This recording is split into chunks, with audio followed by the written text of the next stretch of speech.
Hold on. Sorry, everybody. I don't know why there's music still playing in the background. See if I can get rid of that. Okay, there we go. Sorry for the technical difficulties, everybody, but we are back. We are back in the house. Me and my boy,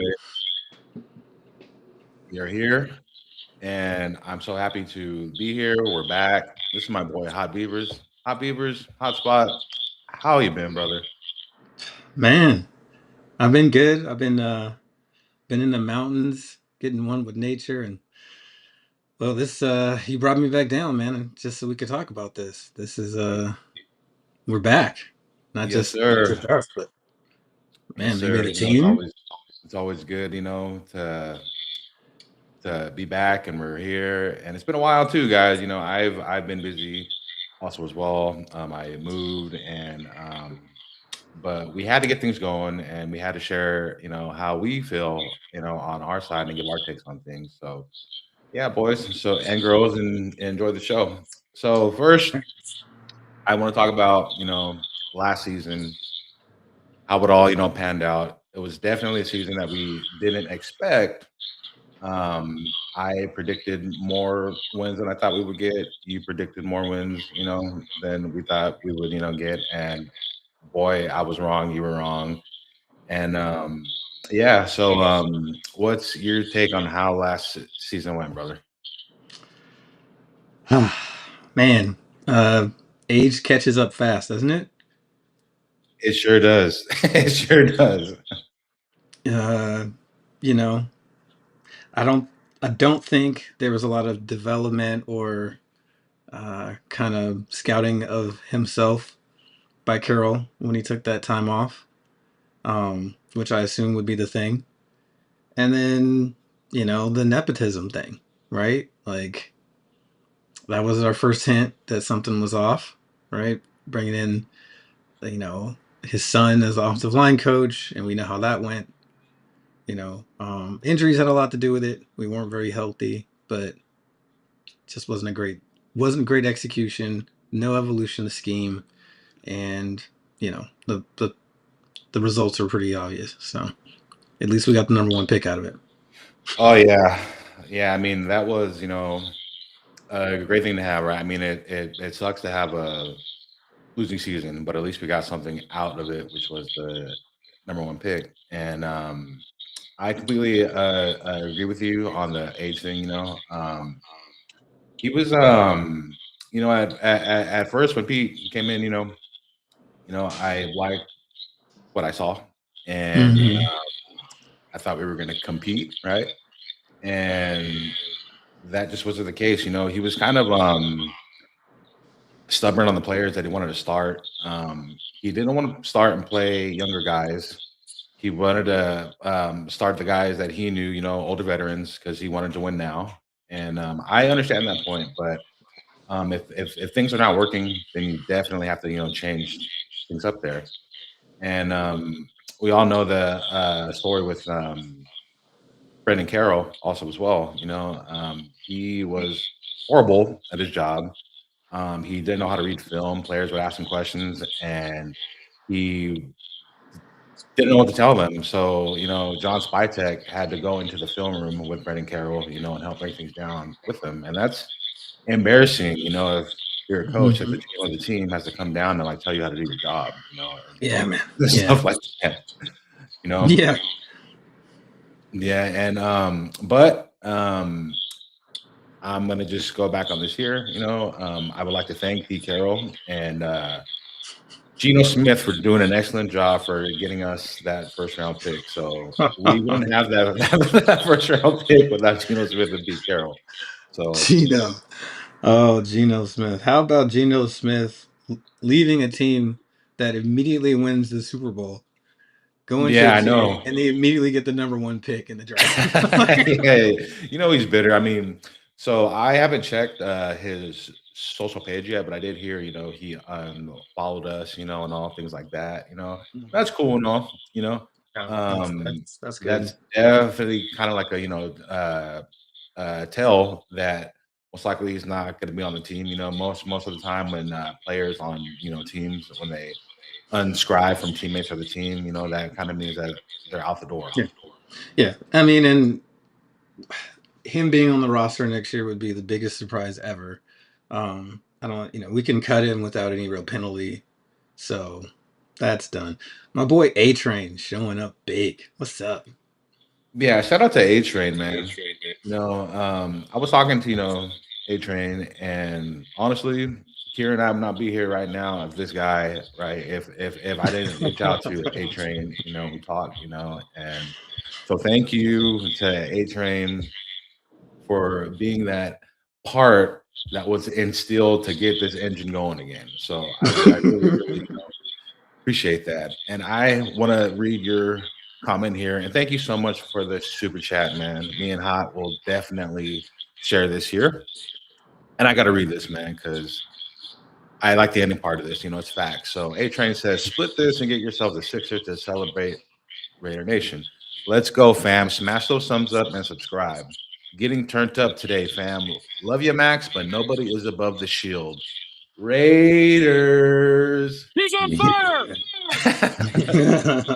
So Nice.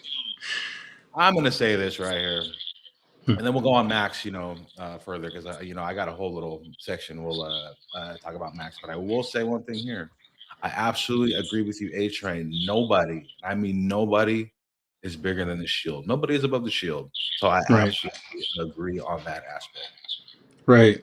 No, 100%. We'll talk more about it, but for sure. Yeah. Hmm. Gino got paid. That's all he cares about. He definitely got paid. And And yeah, I mean, it feels like that's kind of the thing, but you don't know what's in somebody's heart. yeah. So How did you feel when he gave the bird to our own fans? yeah, that was when I was just completely out on him. You know what I mean? Um, not as a player because it was obvious before that he was not going to be the quarterback that was going to create any kind of consistency or a jumping off point or anything like that, which I thought he might be.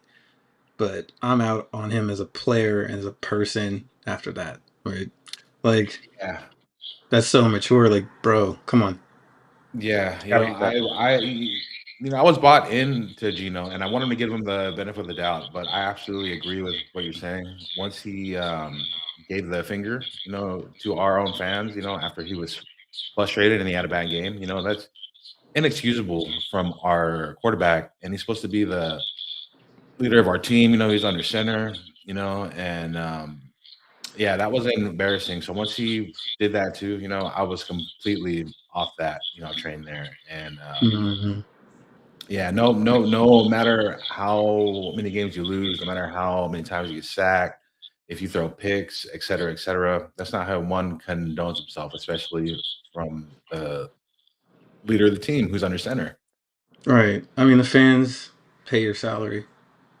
You know what I mean? Like, uh, no one. Did, you go show up to an empty stadium and see how fun it is to play the game, right? Oh, So, definitely. Yeah.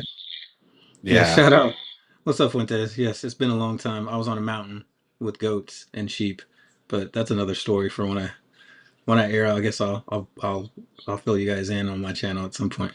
But yeah, Fuentes, what's up, man? Glad you're here. Everybody who's watching on the different channels we have here, if you're on YouTube, Twitch, Instagram, Kick, Facebook, we thank you for being here and thank you for the support. It's greatly, greatly appreciated.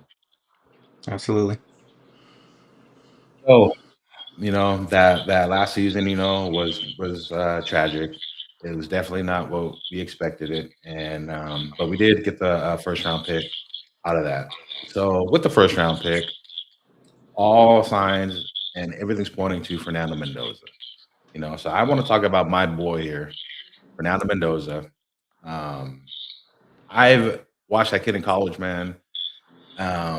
He is a great quarterback, and he's the perfect guy to ride the ship right now.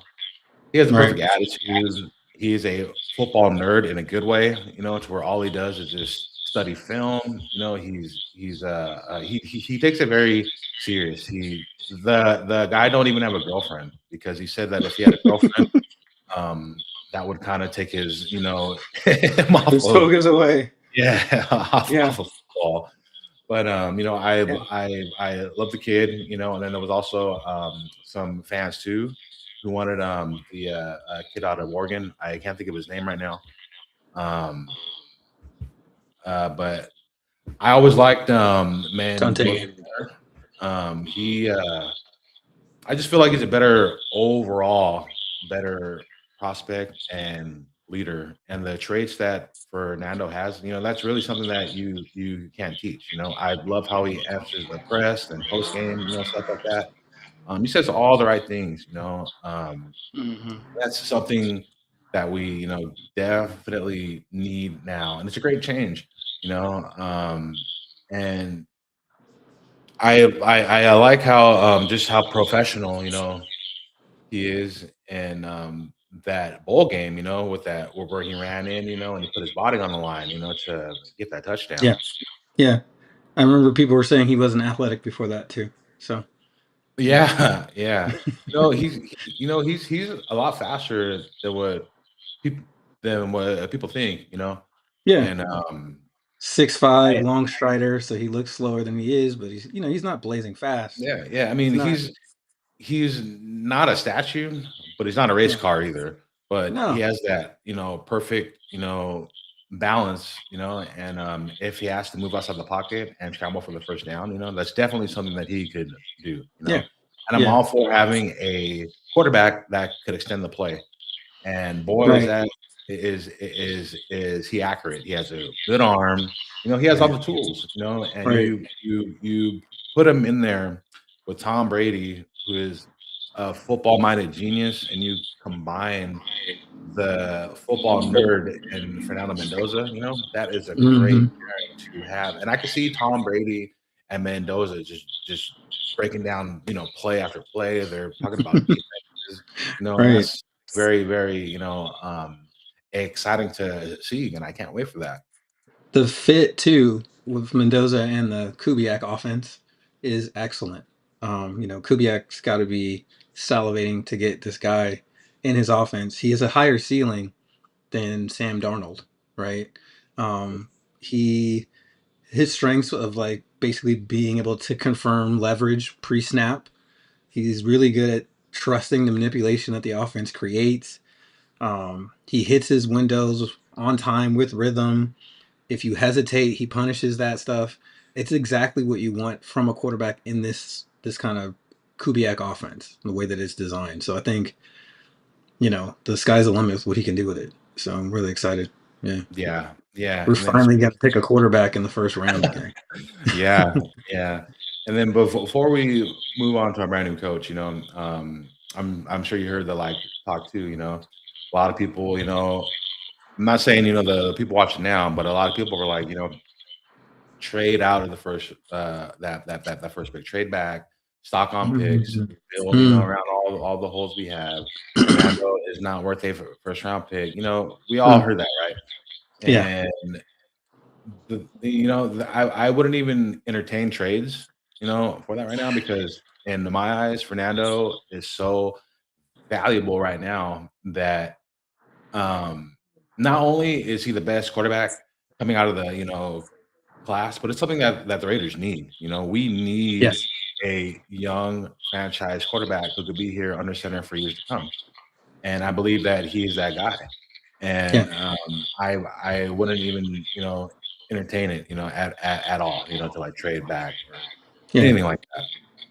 yeah. No, you quarterbacks that you can win with are not something you sign in free agency typically. It's very rare.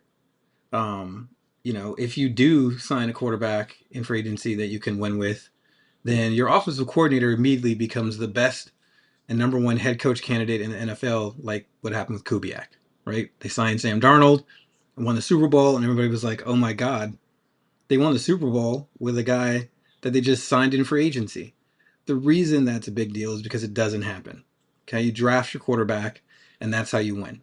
So we keep kicking the can down the road. And if we were a different team, maybe we could consider it. But this team has a history of not drafting quarterbacks in the first round and then wondering why we don't have a good quarterback.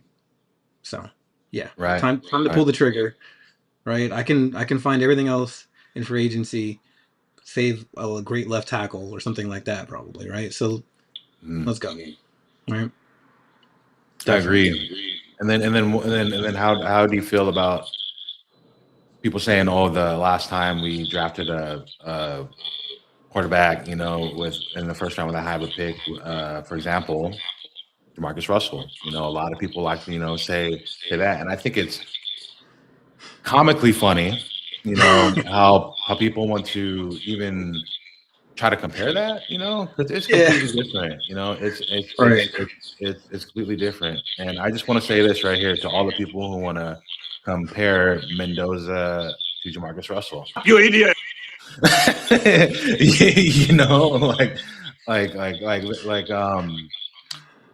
ain't gonna go down that that whole tunnel, and No, I mean the differences are clear off the field, right? There will be no blank tapes that Mendoza watches without realizing it.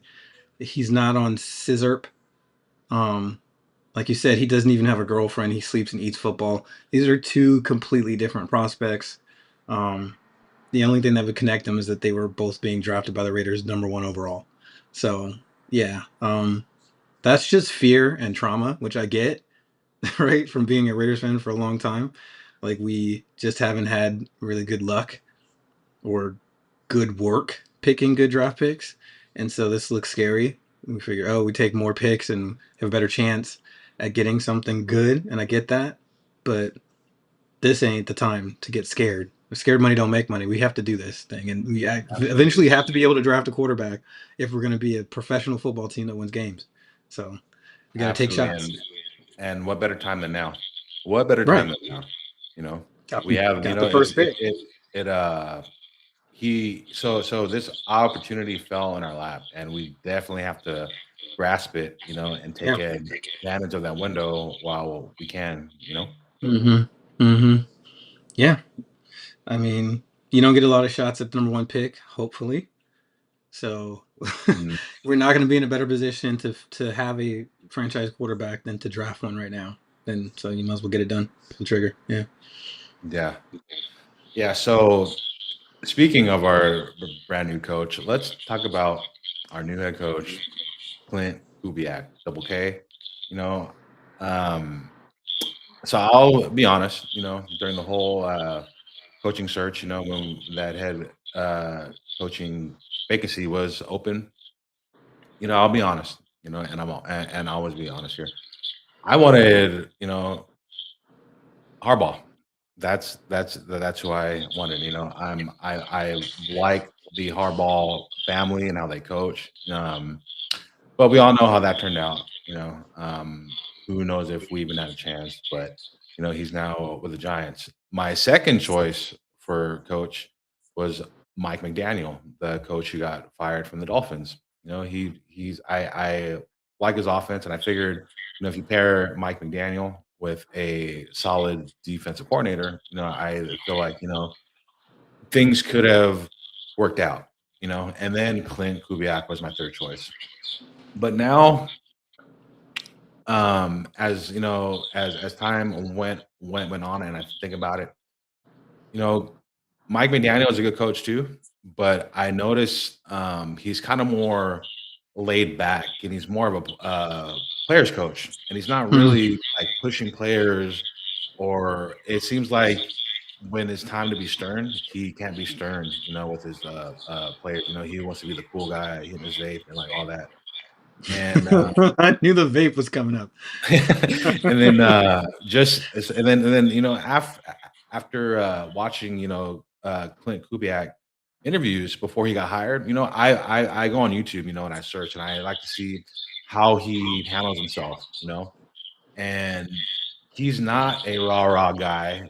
He's very calm, and he tells it how it is, and I Mhm. like it. He's kind of a quiet guy, and the quiet Right. guys are the ones you gotta watch out for, you know? And Hmm. not just that, but he comes from, his father, great, great coach. He's his father Gary, was a champion with the Broncos, and then he went on to be the coach of the Houston Texans. Right. And so when I think of that Texans, roster with his dad Gary on there, I think of Arian Foster and that Right. run game, that Right. they have there, right?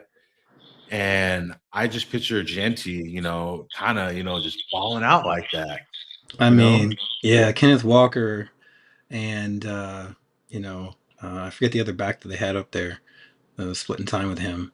Um, they went pretty wild in that offense, and they don't Yeah, have the same kind of talent and skill as Genty has, right? right. Um, the Kubiak offense is amazing. First off, he was my first choice. Um, when I had I still have a buddy, Chris. What's up, Chris? If you're watching, up in Seattle, and we were talking, you know, uh, right after it was clear our season was over, and we'd acquired the number one pick. And he goes, "Who do you want?" Into the head coach. That Carroll's out, and that didn't fly. And I was like, I don't know, probably Kubiak. And I was giving him crap, about how we're gonna steal him, and then we did. So, yay. Yeah, I wanted somebody young. I wanted a coordinator on offense to go to pair with the fact that we're going to be picking the number one, prospect at, the number one pick in Mendoza. And I like the Kubiak style of offense. I think it fits us really well. There's a lot based, a lot of it has been said about the 12 personnel thing, and we've got Mayer and Bowers, and then Genty, and so I think there's a lot of pieces that we have for what he wants to do, and all you hear is good stuff. You hear about the players wanting to run through a wall for him. He's super detail oriented but tough. He's in the building early. It's the kind of stuff that reminded me of what it sounded like when we brought in John Gruden as a young coach. absolutely. Same, words being said about him. He's brilliant. He's tough. The players love him. They run through a wall. He shows up early. All he thinks about and cares about is football. So you get Yeah, this head coach that's that way, and then Mendoza's that way, and Tom Brady's in the building, and all of a sudden things a little different. So yeah, let's go. yeah, yeah, man, I agree. And, I also, I was worried when we didn't hire a, coach and we were waiting, it was a waiting game, and I was like, Yeah. "Man, all these coaches are getting signed, they're filling out their staff," and I was like and I had that "what if," in my head, like, "What if he Mm-hmm. doesn't use us?" You know? And Right. then we would have to, like, settle, for some bum coach, you know? Yeah, I mean that's what happened last year, right? We wanted Ben Johnson, right? When he didn't show up, it was like, well, I guess we'll just take Pete Carroll and see how that works out. And so I'm glad that we were able to get our number one guy this year and we weren't forced to settle for something else and hope. So yay. For once. I was absolutely nervous. I was nervous about it. But like I could tell from some of the tea leaves that it was probably going to be that he was coming, right? You Yeah. know, one of them was a big one is that like his brother interviewed early on and Oh, yeah. then pulled his name from consideration pretty quickly. And I thought that was a pretty clear sign, like obviously clearing the way for his brother. It just that's what I felt in my gut when that move happened, Yeah. and then So having him, yeah. once there was only us and the Cardinals left, that's Oh when I yeah, was like, like he's definitely that's choosing us. yeah, Yeah. that's when I was kinda, confident, and I'm not hating on the, Cardinals fan, but, we No, had to shout out call to my Cardinals fans out there, but a man, spade here, right? Like yeah, I he's not feel, and choosing I'm the not trying to be Cardinals. biased at all, I just feel like we have a No, better overall, roster, no, no. and, They're into some tough position right now. Hopefully, like the Mike LaFleur hire wasn't a bad idea, but yeah, definitely glad to have Kubiak, and I knew for sure he wasn't going to choose to go to the Cardinals. And then he turned around and he was like, "Yeah, I'm not really interested in that job. I'd rather stay in Seattle." So Yeah, yeah. And then, I know I said this last year too, but I'm honestly feeling good going into the season, and I feel like, it's something fresh, and it definitely feels refreshing, right? Because we have our new coach who's young, offensive-minded guy. We're gonna mhm. get our quarterback, and Fernando Mendoza, like, I'm 99.9% sure, we're gonna draft him, right?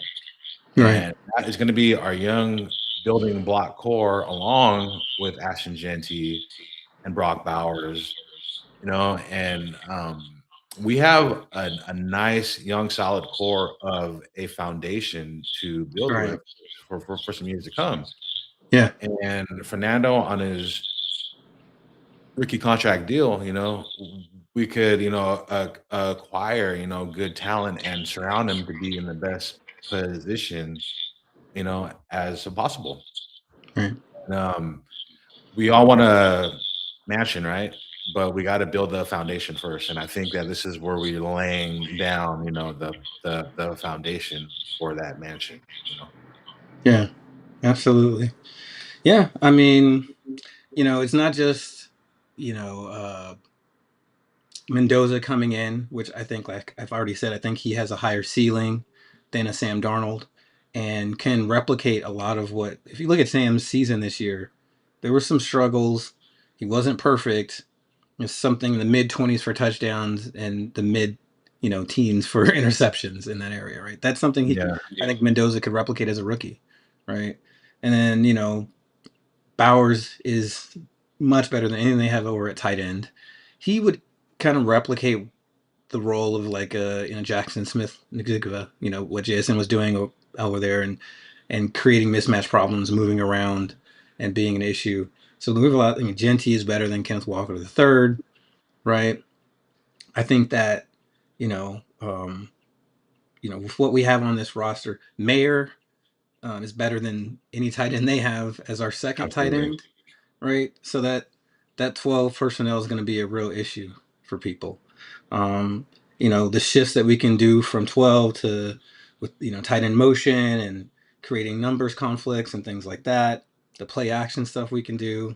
Um, yeah, I mean, I don't I don't feel like we even really need Shaheed um, because we have a lot of good speed on the team already.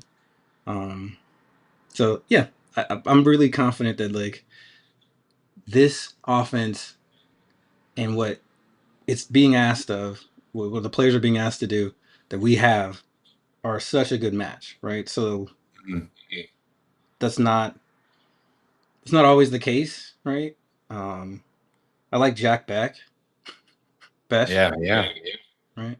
Um, that Cooper Cup kind of big slotty roll stuff. He can do a lot of that. Mhm. Trey Tucker, Rashid Shaheed, right? You know what I mean? So you Yeah. start to look at it. O line's better than it's given credit for. A lot of injury stuff happening there. I feel like, Atrium was talking about this earlier. I mean, if we were one or maybe two O line pieces away from having a very solid, very good offensive line, especially with Colton Miller's healthy all year. So, yeah, I'm better than it Yeah, looks. I'm excited yeah. about that. I wouldn't be opposed to having Shaheed, honestly. I mean, and I am biased kinda towards speedy, fast guys, I like that, players that can stretch the field and, get that instant, bomb or a touchdown of a play.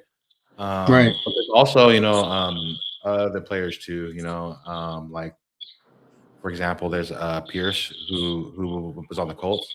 I believe that's his name, Pierce. Alex Pierce.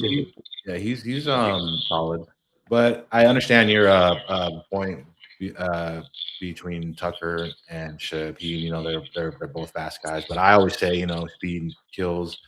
It if if we did get him, that'd be great. If we didn't, then it's like, "Oh, okay," you know? Right.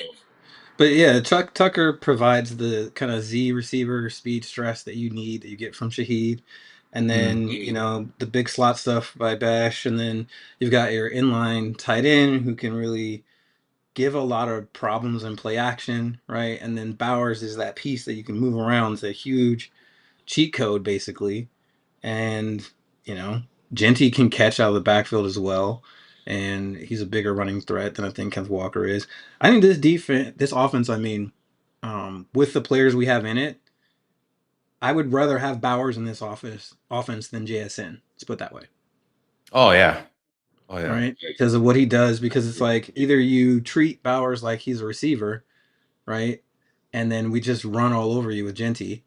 Or you treat him like he's a tight end and then he's matched up on a linebacker and you know what that means. So pick your poison, right? Right. Right.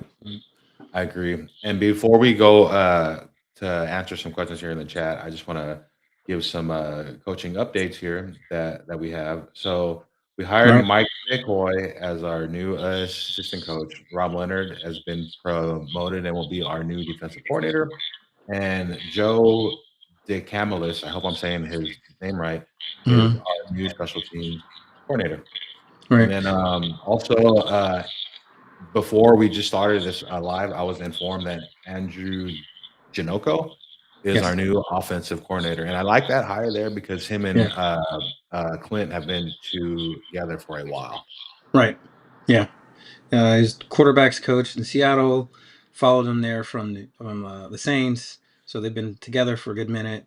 I think him being there is going to help smooth the transition, and give along with McCoy, give Kubiak some offensive, play calling and thought process to lean on as the game, goes along. So huge hire to get that done. And at this point, I mean, that's all the major hires that we have left. Offensive line coach is probably something people want to see, right? Yeah, As long as it's yeah, not like Brendan Kubiak's Carroll. As long as it's not Brendan babysitter or Carroll. something. Just can we hire like an actual offensive line coach? But yeah, that's it was a good hire. It's a good hire. I want to say like shout out to my boy Christian right now. It's his birthday. He's turning a strong 11 years old today. So Happy if birthday you to you, Christian. if you see a overjoyous redhead boy having a really good time, it's probably him. But yeah, gang gang. Yeah, happy birthday. Let me play this for you. That was for Chris. Happy birthday. Hope you have a joyous, safe, blessed birthday. So we're So gonna go here to A Train question here. If we move on from Max, what's your guys' dream and also a realistic scenario? And what do you think of a trade of Tyree and what could we get for him? So Hotspot, my man, I'll yeah, let you touch bases on this first on this one, and then I'll yeah, go right after you because I have something about Max yeah. that I do want to say. All right. If we move on from Max, first I'm gonna be really clear. I do not believe that we should trade Max Crosby. Um, Miles Garrett wanted to be traded. Remember that. He's just fine now. I think Max wants to win, right? I think he wants to be a part of an organization that's moving in the right direction. So I don't think we should trade him.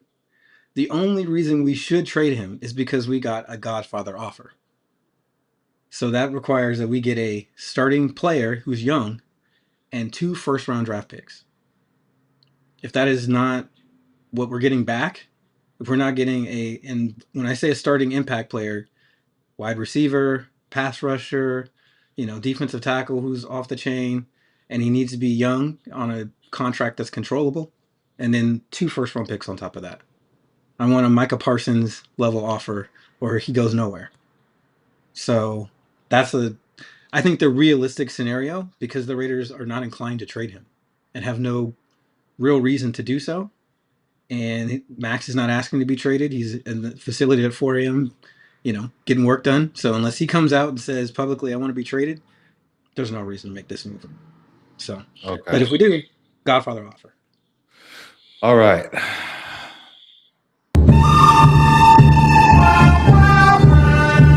When you guys hear that sound, that's when West is going to get wild. All right. Now, I got to make things clear. Here's Max. Okay. I'm tired of the cryptic stuff. You either do or you don't want to be here, right?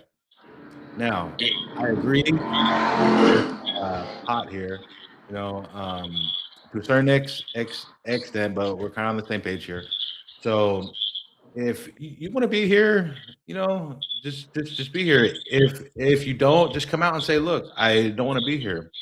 I don't need your little secret shit messing up, you know, what we got going here on our on a new rebuilding processing, team on what we have here. And I don't want all the, baggage that's going to hinder Mendoza, and it's going to put a damper, on us going forward. We don't need all that extra shit. So I know this is a family show, but I am, I apologize for cussing, but I'm going to call it how I see it.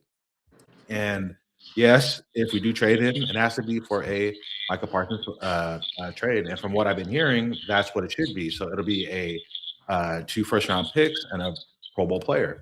And now, would I take 2 first-round picks and a Pro Bowl player? Yes. And I will say yes, only because if he wants to be traded, then yes, do it. I will we'll cut ties. And as A Train said earlier, no player is bigger than the shield. I just don't like, all this secret guessing, that he has, and he's playing with our emotions as Raider Nation in full because one report you got Jay Glazer coming out, oh yeah, I talked to Max and he's mad because they benched him, 2 games that didn't mean shit.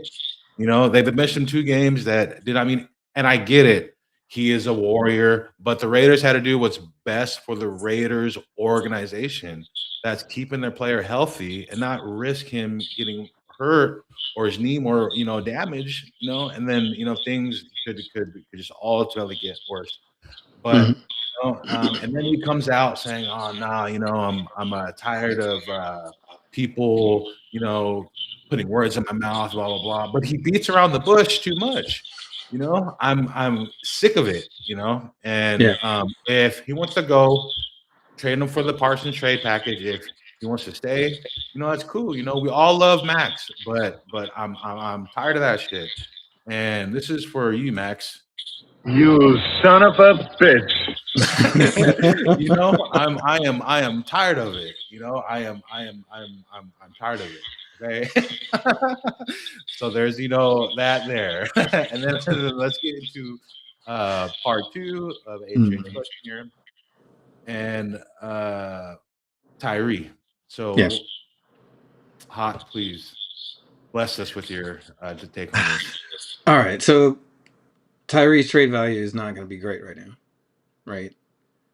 Um, I understand the propensity to give up on a first round draft pick who's number 7. He did not draft himself number 7, right? There's been a lot of turmoil as far as the head coach. I understand we kept Patrick Graham around, but role stuff has been weird. Usage has been weird. He started to come on near the end of the year. I think in a defense where Rob Leonard gets to kind of unleash him in a way that I think he can be used. He There's a better chance you get value out of him now that the defensive line coach is a defensive coordinator. Out of moving inside and being able to move around, that sort of stuff.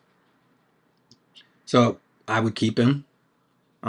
If you did trade Tyree, then you're talking about like a conditional, 5th or 4th round pick at best, for All right. him, right? Yeah, you know And what? He has flashes in the pan moment, right? yeah, But eh, like I said this last year too. I'll give him one more chance, right? But I don't know, man. I'm kind of at that crossroads with him, man. And I agree. If we could get a 5th round pick, that would be awesome. But I want to tell you one thing that is awesome. We have another special guest here, what is up? my homie. Everybody, EBH Black is in the house. What's up, my man? What's up? What's going on, Black? Look like we're getting trying to get audio going. Okay. Well, I'll let him get his audio sorted out, and it's good to see you, brother. Um, so let's go to the next comment here. So he says, A Train says he's a defensive tackle if anything. Yeah, I think having him be able to slide inside and on passing downs and play some D tackle right in the NASCAR package is really what is going to make a ton of sense here. I think we need to sign another veteran defensive end. It should be a priority in free agency. I mean, like a Trey Hendrickson would be awesome to throw on the other side there, especially in the defense. I think Rob You're Leonard's going getting to try to put too together. excited. You're getting me too excited. Man, that would be nasty work. You I know, mean, we got the money, is so okay? Is Tyree anything now? Is he worth anything? Is he anything? Does he have anything of value right now aside just being, just a I body? think you know? he's you know he can wreck some shit. He does get pressures that end up being something, right? Um, yeah, I think having the ability to have him slide inside and move around, playing more five tech. I think the kind of the end tackle loop stuff we're gonna run a lot more under Leonard, and he's gonna probably excel at getting that kind of stuff done. And like A Train says, Kuntz coming back to add more depth, I think makes a ton of sense as well. Um, yeah, Chase on would be nice, but he is a free agent. I don't know. We'll see. We'll see what happens. I'd like to spend that defensive end money on somebody who is going to be a real pair with Max. And can play the run well as play the pass, so that we don't have a hole on first and second down and stuff like that. So that's why I'm looking at somebody like a Trey Hendrickson instead. But I mean, yeah, we could patch some things up. I mean, Von Miller is 37, but he's a free agent, and him and Max are buds, and he played under Gary Kubiak for the Broncos. Yeah. So could be interesting to bring a situational guy like that in to add something to the rotation. So we just need to up the pass rush, and I think that's a big focus here. I think that's what A Train is kind of hitting at. Right. Yeah. I agree, man. It's it's unfortunate we don't have a Chase on no more. But I think that we definitely, have to keep Kuntz now. Um, I'm just not really big on Tyree anymore, man. I mean, he had, time and he was great in college, man. But I just don't, what happened. I guess he didn't really, like transfer all the good skill that he had from college to the pro level, and it sucked. And if we could have, more flash in the pan moments where Hmm. he could be, like more of an asset to our team, Right. that would be, a lot, better. But I'm kind of almost at the point to where he's out in the water and I'm throwing my lifesaver ring to him, and I'm like kind of at the point where like, dude, I can't save you anymore. I got to pull it back in, and it's sink or swim. you know. This is definitely a sink or swim year for him, for sure. What's Yeah. up, D-Menace? D What's up? Menace, what's up, my man? What's up, Good to brother? see you. Good Good to to see see you, you. man. Good to see you. Good to Yeah. see you. Well, I think this defense is going to give a lot of players a better chance to succeed. Looking at our new defensive coordinator, Rob Leonard, and who he coached under, Brian Flores, Mike McDonald, and then he spent time under Graham. And so you look at those different systems and how they're probably going to come together. Brian Flores is all about pressure, aggression, right? Um, pre-snap intimidation stuff. Mugging the A gaps with linebackers, and 5 and 6 man pressures, the simulated pressures, and things like that. That can a lot of times unleash athletic ability. You know what I mean? Patrick Graham was a lot about multiple fronts and getting really specific for each different week, right? With different game plans and you know odd and even fronts and a lot of thinking, right? And a lot of times that can get in the way. I think of a player like Tyree Wilson kind of developing through and showing up. You know, what he learned from Mike McDonald, right? I think the ability to kind of you know mess around with what's happening in the secondary more, right? And let your defensive line, besides the line stunts, just go get the quarterback, right? I think that could make things easier for a Tyree Wilson and, for other players on the line, Akuns, things like that. So we'll see. Yeah. Oh, is this a Raider fan? Great take, man. Great take. Yeah.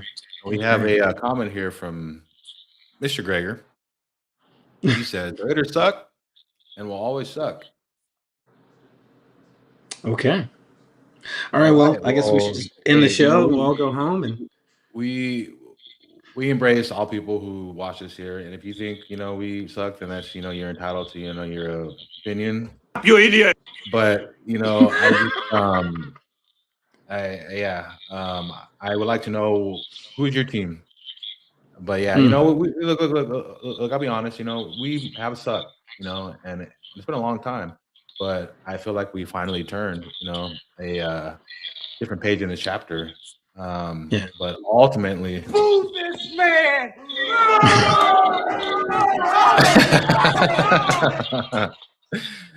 A Train. Hey, thank you, man. Thank you.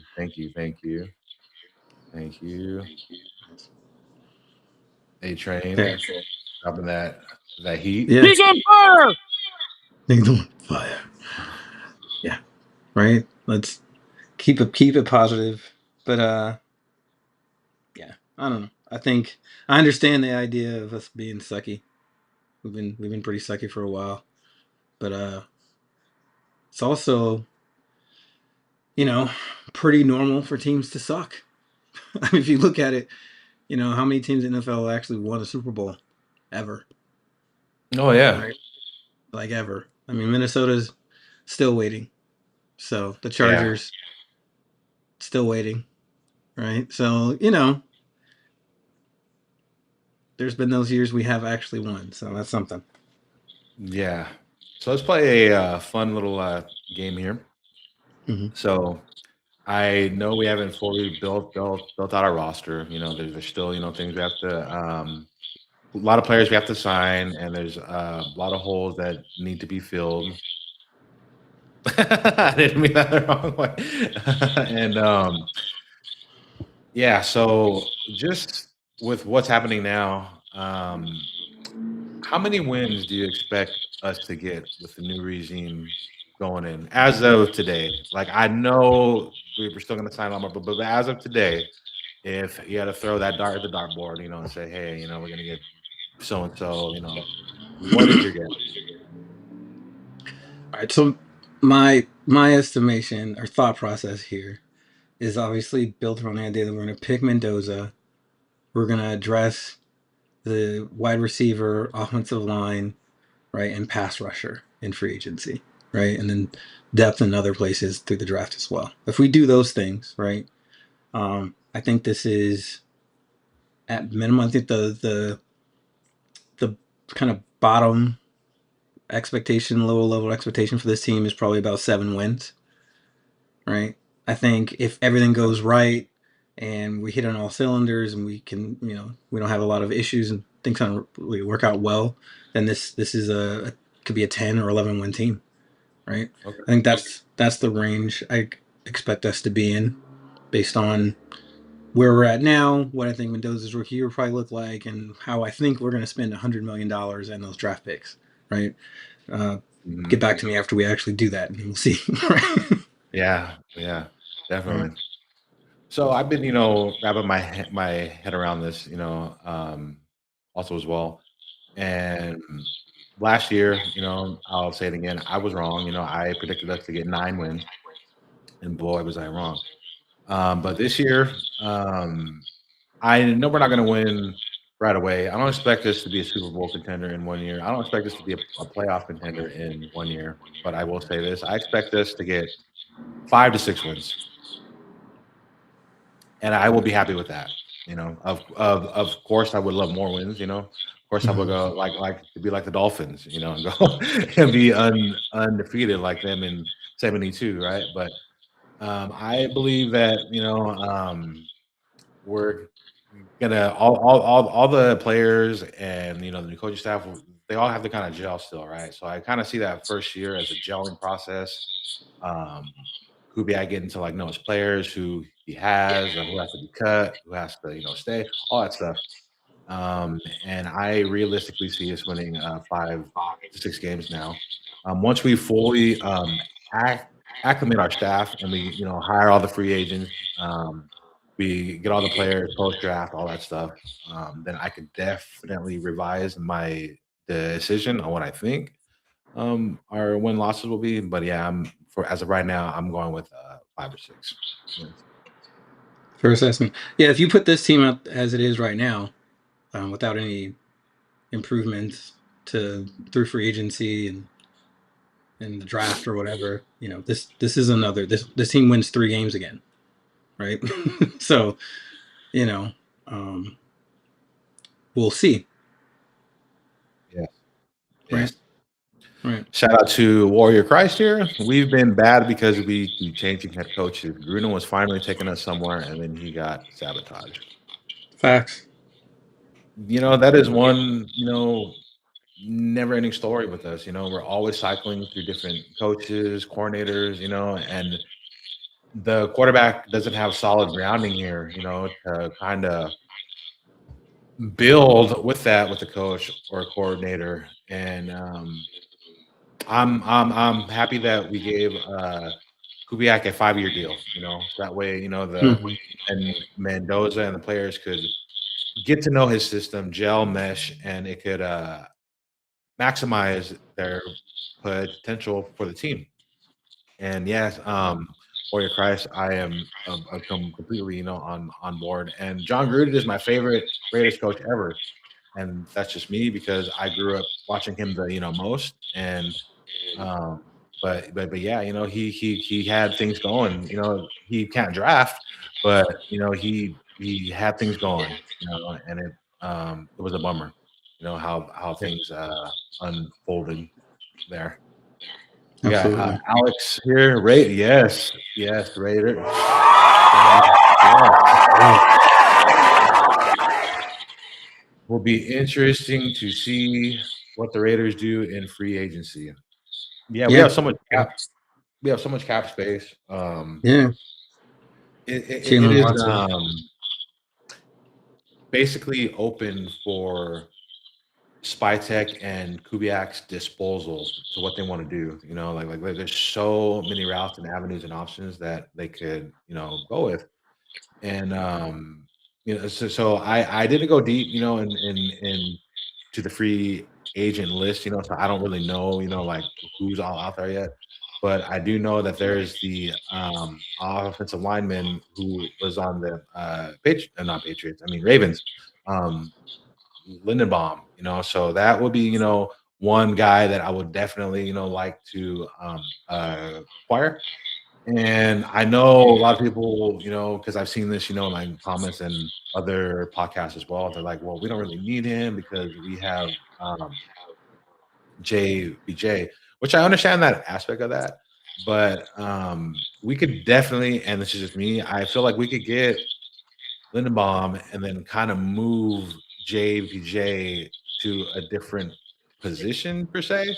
And I understand, he's natural at center, and all that. But to me, I just feel like Lindenbaum will be a complete upgrade. To the line. Yeah, I mean, I'd rather keep JPJ at center, but I'm not going to cry if we bring in Lindebaum and then move him to guard. I mean, Mhm. that's not something that is unheard of. Um, I think he can deal with that. So upgrading off of the line is extremely important, just like he's saying. And then Jalen Watson, so a big time corner in free agency, because I think we should bring back Eric Stokes. Oh, for sure. Um, For sure. like he played extremely well. Bring him back. His deal's not going to be too expensive, right? And then go spend some real money on a number one corner to pair with him and Darian Porter, and then some of the development that we saw. I'd like to see some more reps out of Lonnie Johnson Jr. and Tristan McCollum, and I think Chin. You know what I mean? What he can do as that kind of hybrid linebacker safety in this defense. So there's a lot to work with there. Eichenberg, I think actually was developing pretty well as a linebacker, and he kind of fits what we're going to ask linebackers to do here, which is not too much, as opposed to what Pete Carroll kind of relies on them to do, which is a lot, right, in that defense. And so I think we've got kind of probably have to bring back or have a veteran in the middle to help with that. But we definitely need a little bit more depth at linebacker, but there's a lot to work with. I agree. A-Train with a super chat with a $10 people's elbow here. Another one. This is my family. Love you, Black. I hope everybody's well. Just be positive. We haven't done business the right way in a second. Raiders. Give me a hell yeah. Hell yeah. Hell yeah. Nice. My man, A-Train. The legend. Maybe bring back Roberts for the continuity. Yeah, Landon Roberts, him come back in the middle makes a ton of sense. So that Alex, look, we are closer than it looks in a lot of ways, right? I think if we draft smart linebackers, add some depth at safety, right? Make sure we're prioritizing people who know how to communicate well, and add that corner and pass rusher, everything changes on defense, and we have the money to do it.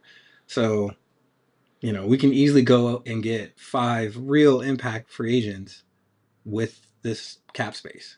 And just think about what those positions are and how you want to improve this team. It could be a big turnaround. The Chicago Bears were not good 2 years ago, right? So, yeah, great take, brother. Great take. Warrior Christ, I passed your comment. I apologize, but I'm bringing it back up. He thinks he's going to go 9-8. Okay. 9-8, right on. Mm-hmm. And then A-Train says, y'all need to come down for the draft. Hey, the draft at the train station. Hey, if we have time, I'm always down. So we definitely have to coordinate. Once it gets closer to that time and see where we're all at. And then see how things pan out. But that would be something that I would be open to, for sure. Nice. Definitely. Nice. All right. Do you have any final comments, Hot, or anything you would like to say to our the great and powerful crowd that is in here right now? Thank you guys for being here. It's great to be back. We're gonna do this regularly, so you can see us every week on Sundays, and then we're gonna record some shows for you guys that really break things down. Me and Western are gonna take the time to look at this team, these coaches, these schemes, tell you what they mean. I've got some ideas on what I think we're going to see from our defensive coordinator, and we can look at how Kubiak's going to use the roster, and I'm excited. I'm excited to get back in and dive into this. So thanks for showing up, and thanks for showing up in the future. And all the support is crazy. So super chats and all that. You guys are amazing. Yeah, thank you. Hold on, everybody. It's Raider Ryan. It's Raider Ryan. Raider Ryan's here. Hey, everybody. It is the ambassador of Raider Nation. He is here and he blessed us with his presence. Raider Ryan, salute, brother. How are you doing, my man? Raider Give Ryan. me a hell yeah. Man, Always good to see you, man. I hope you're doing great. Thank you so Right. much for stopping by. That's right. And I just want to say thank you also, to all the people here right now for taking the time out of your day. I know that there's a lot of other videos and podcasts and live streams that you could see, but you chose us. Right. So thank you so much, for that. Yes. Right. Right. Right. 6 and 11, huh? Okay. We hear you. I got something. Yeah. We're back, baby. Hell yes.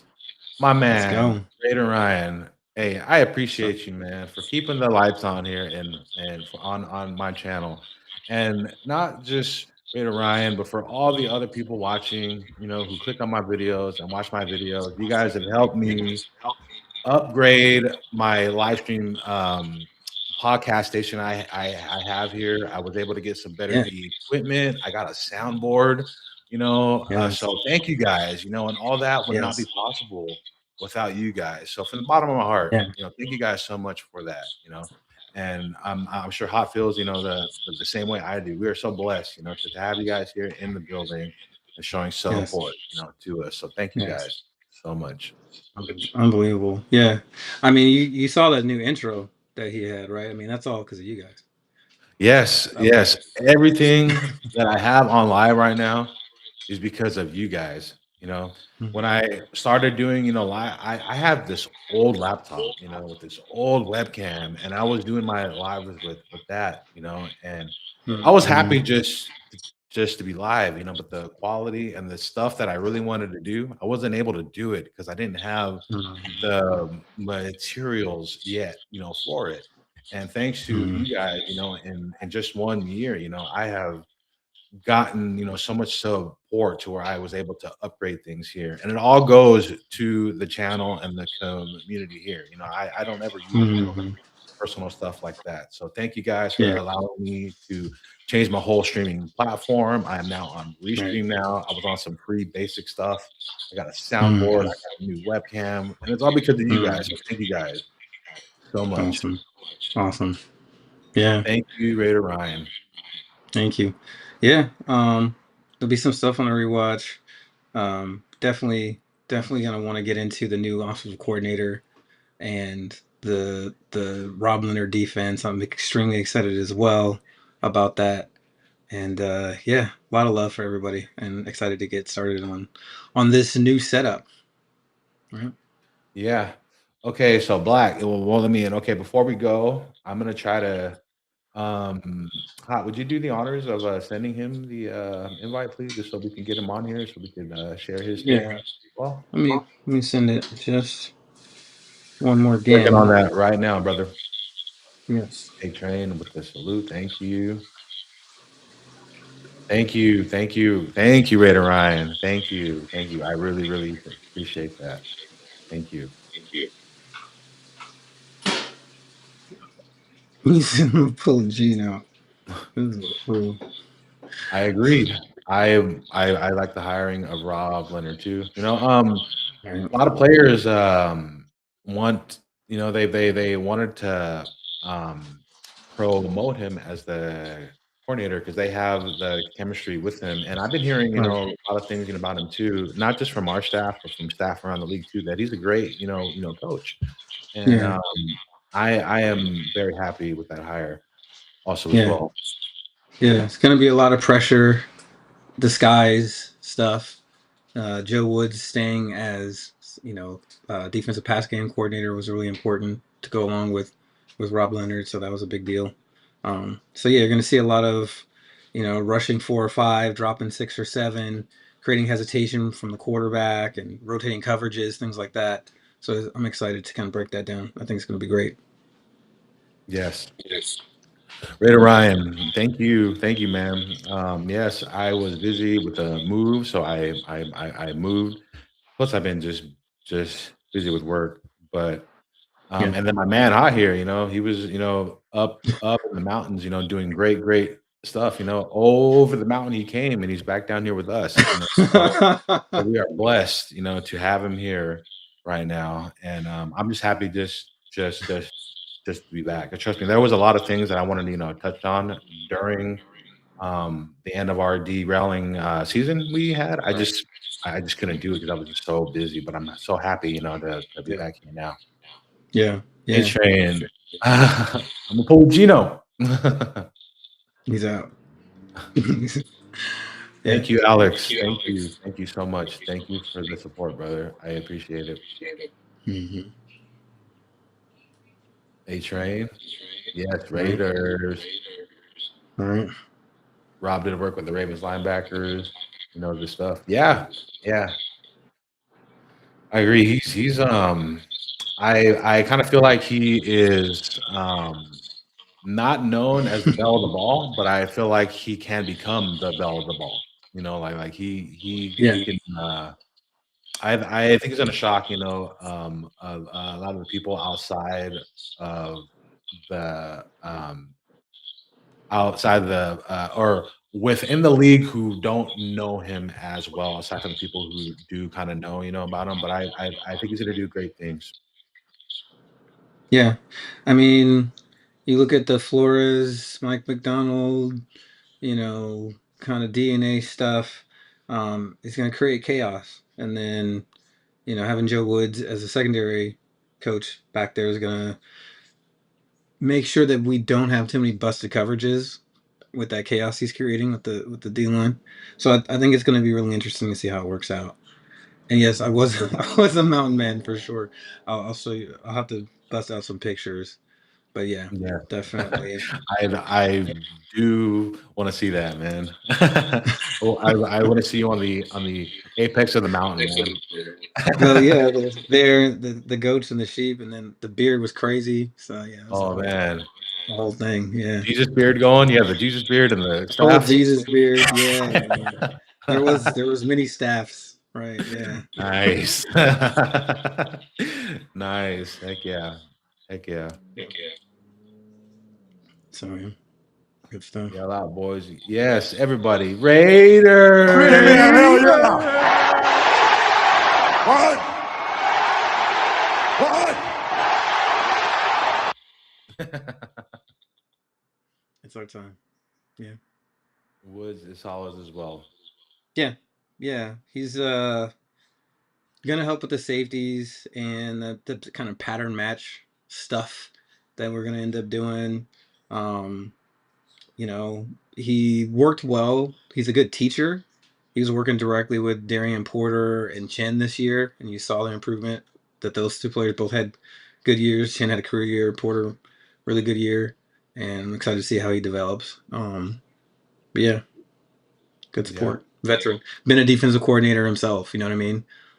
So you have the young kind of coaches, uh, Janako and Kubiak and Leonard are all like 38 or something around there, Yeah. right? And then you've got McCoy and Woods on each side of the ball who've been in the league, coordinating, head coaching, that kind of stuff for a really long time. So that experience, I think, will really help kind of augment the experimentation and stuff we're gonna get. We have young coaches. We have like guys who are going to, draw up new stuff and be inventive, which is it's been a long time. So Yes. I agree, man. I agree. I agree. mm. Warrior Christ says, I enjoy your guys' show. It's my first time checking in. I am in New York. What time do you guys normally kick off on Sundays? Well, you're East Coast time, so you're going to be 3 hours ahead of us. So I'm not sure the time with hot here, but I'm West Coast time. So we Me too. try to stage it around 3 p.m. Sundays, West Coast time. So that's what we try to Mm. do. But shout out to the East Coast, and shout out to New York, man. Go Brooklyn, and shout out to the Big whole city of five. dreams. Shout out to the whole five boroughs out there. All five. That's right. Yeah, yeah. Shout out to the East Coast, man. Let's go Appreciate. for real. All right, yo. Here we go. Here we go. Here we go. Now I'm gonna drop my phone and everything. Boy, Couldn't had to get they in were they here. trying to come. They trying to come for me, man. Like, what is this, bro? Hold on. Not even kick. Hold on. I done dropped it. It's all good, brother. Take your time. Yeah, tons Yes, of Raider fans Warrior. are Yes, NYC. Warrior. Thank you so much for Yeah, being here and a part of the great community we have growing. And right. yeah, it's I will definitely look forward to all you guys um, joining up here each Sunday if you guys do have the free time to come check us out. So we Mhm. really appreciate that. Tell me we getting the band back together.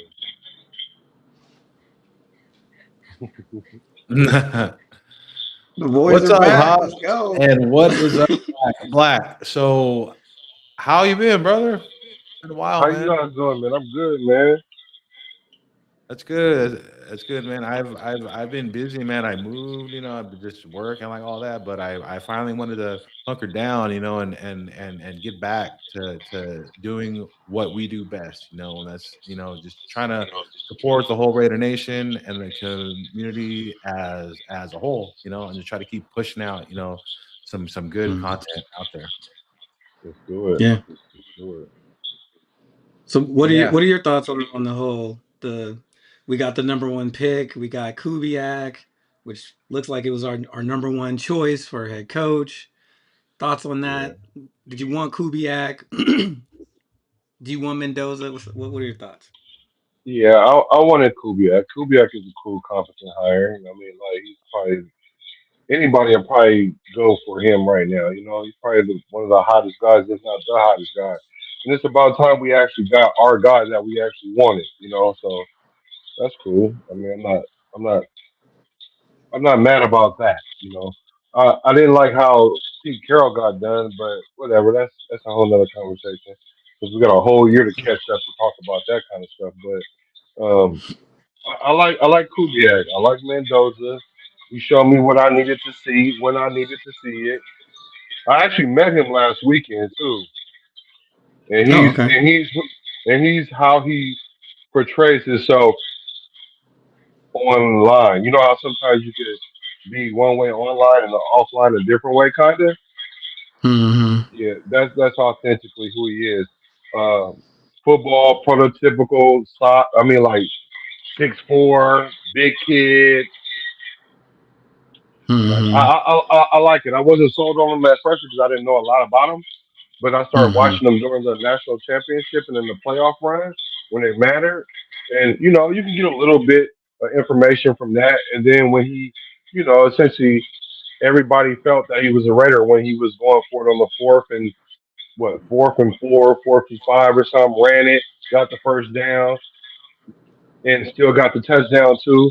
And so, it's good to see that. And I was like, okay, he got the it factor. So Hmm. I'm happy about that. So now let's put it together and get him an O line. I think Gino's going to start next year though, still, but yeah, let's get that's our O line period. Because if we even get Gino O line, I think Gino will ball under Kubiak personally. If if Geno stays, I'll be really surprised. I feel like that bridge might be burnt, but we do need a Yeah, quarterback that can be a competent starter so that we don't have to rush Mendoza out there and let him right. naturally take that job from somebody. I've been hearing, weird things like maybe even like a Derek Carr come back. Don't do Ay, me ay, like that. ay. Right. Mhm. Oh man, Derek Carr. Oh As much as I would love that to happen, it probably Played under won't Kubiak. happen. Yeah. It probably wouldn't happen though. No different than Gruden coming back. It's kind of like too good to be too good to be true. Um, Hmm. but if he was to come back, of course, I'm gonna have open arms and embrace him. But I just don't think he's gonna come back. But if he does, though, I wouldn't mind being wrong there. Listen, if we spend our money correctly, Sign up for agency and equip this roster with a number one corner and a pass rusher and O line's looking good and bringing a number one receiver, this team's gonna look a certain type of way, and the kind of way that would make somebody come out of retirement.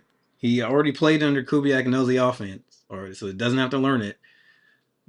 And he's pretty man. good steward, pretty good person to learn from if you're Mendoza as far as understanding different offenses and being a leader and playing the right way and showing up on time and blah blah blah blah.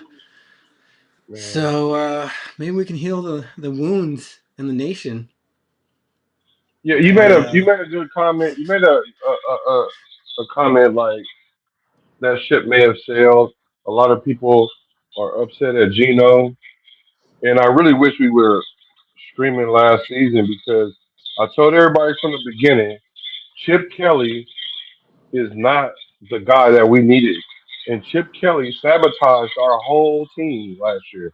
And it made Geno Smith look very, very bad with the play calling. And despite all of that, he still was a 50-50 quarterback.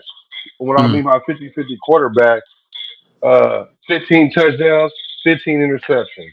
right. 20 touchdowns, 19 interceptions, 21 interceptions. No, 50-50. So considering as bad as we were, we went and got Chip Kelly, supposed to be the number one offensive coordinator in the league, the most paid, all everything, and we were last, dead ass last. And so I'm thinking that if he has a new fresh start, then he could play up to his abilities, and then Geno Smith would be a 25 touchdown, 14 interception type guy. Now, how many wins that get us? I don't know because I don't know what our defense going to look like, but it's going to Mm-hmm, look a lot better than it did last year. And then you guys mm-hmm. won't think Geno Smith is like ass now. Um, like he legit been playing better in his career, and he came to Oakland and he had one off year, and now we think that he's a bust so much that we think that AOC is better than him. Some things I've heard in the nation. Uh, Mendoza's better than him. Like Mendoza's not better than him, man. Mendoza's cool, but he ain't better than Gino. Gino can play, man. Just give him a chance in a new Yeah, Right, offense, right. in a new offensive my, line. Get him an offensive if he line. didn't Like Jesus. if he didn't do what he did with flipping off the fans, you know what I mean? Hey, Maybe it'd be a different ball game. hey, I would have flipped them off too because they didn't understand what was going on. Everybody blaming Gino, and it wasn't Gino. It was Right. not Gino. I'm gonna say it was 30% Gino, 70% Chip Kelly because a lot of them plays that he was calling, Gino had to either eat the ball or he had to throw it in these weird ass coverages because there was no extra people. Like we always were looking at one guy to get open. If he wasn't open, there was no check down. There was no alternate route over here somewhere. It just was terrible, man. And playing quarterback, I just saw it from the beginning. I was just like, these play calls are terrible. Like they're setting him up to fail all the time.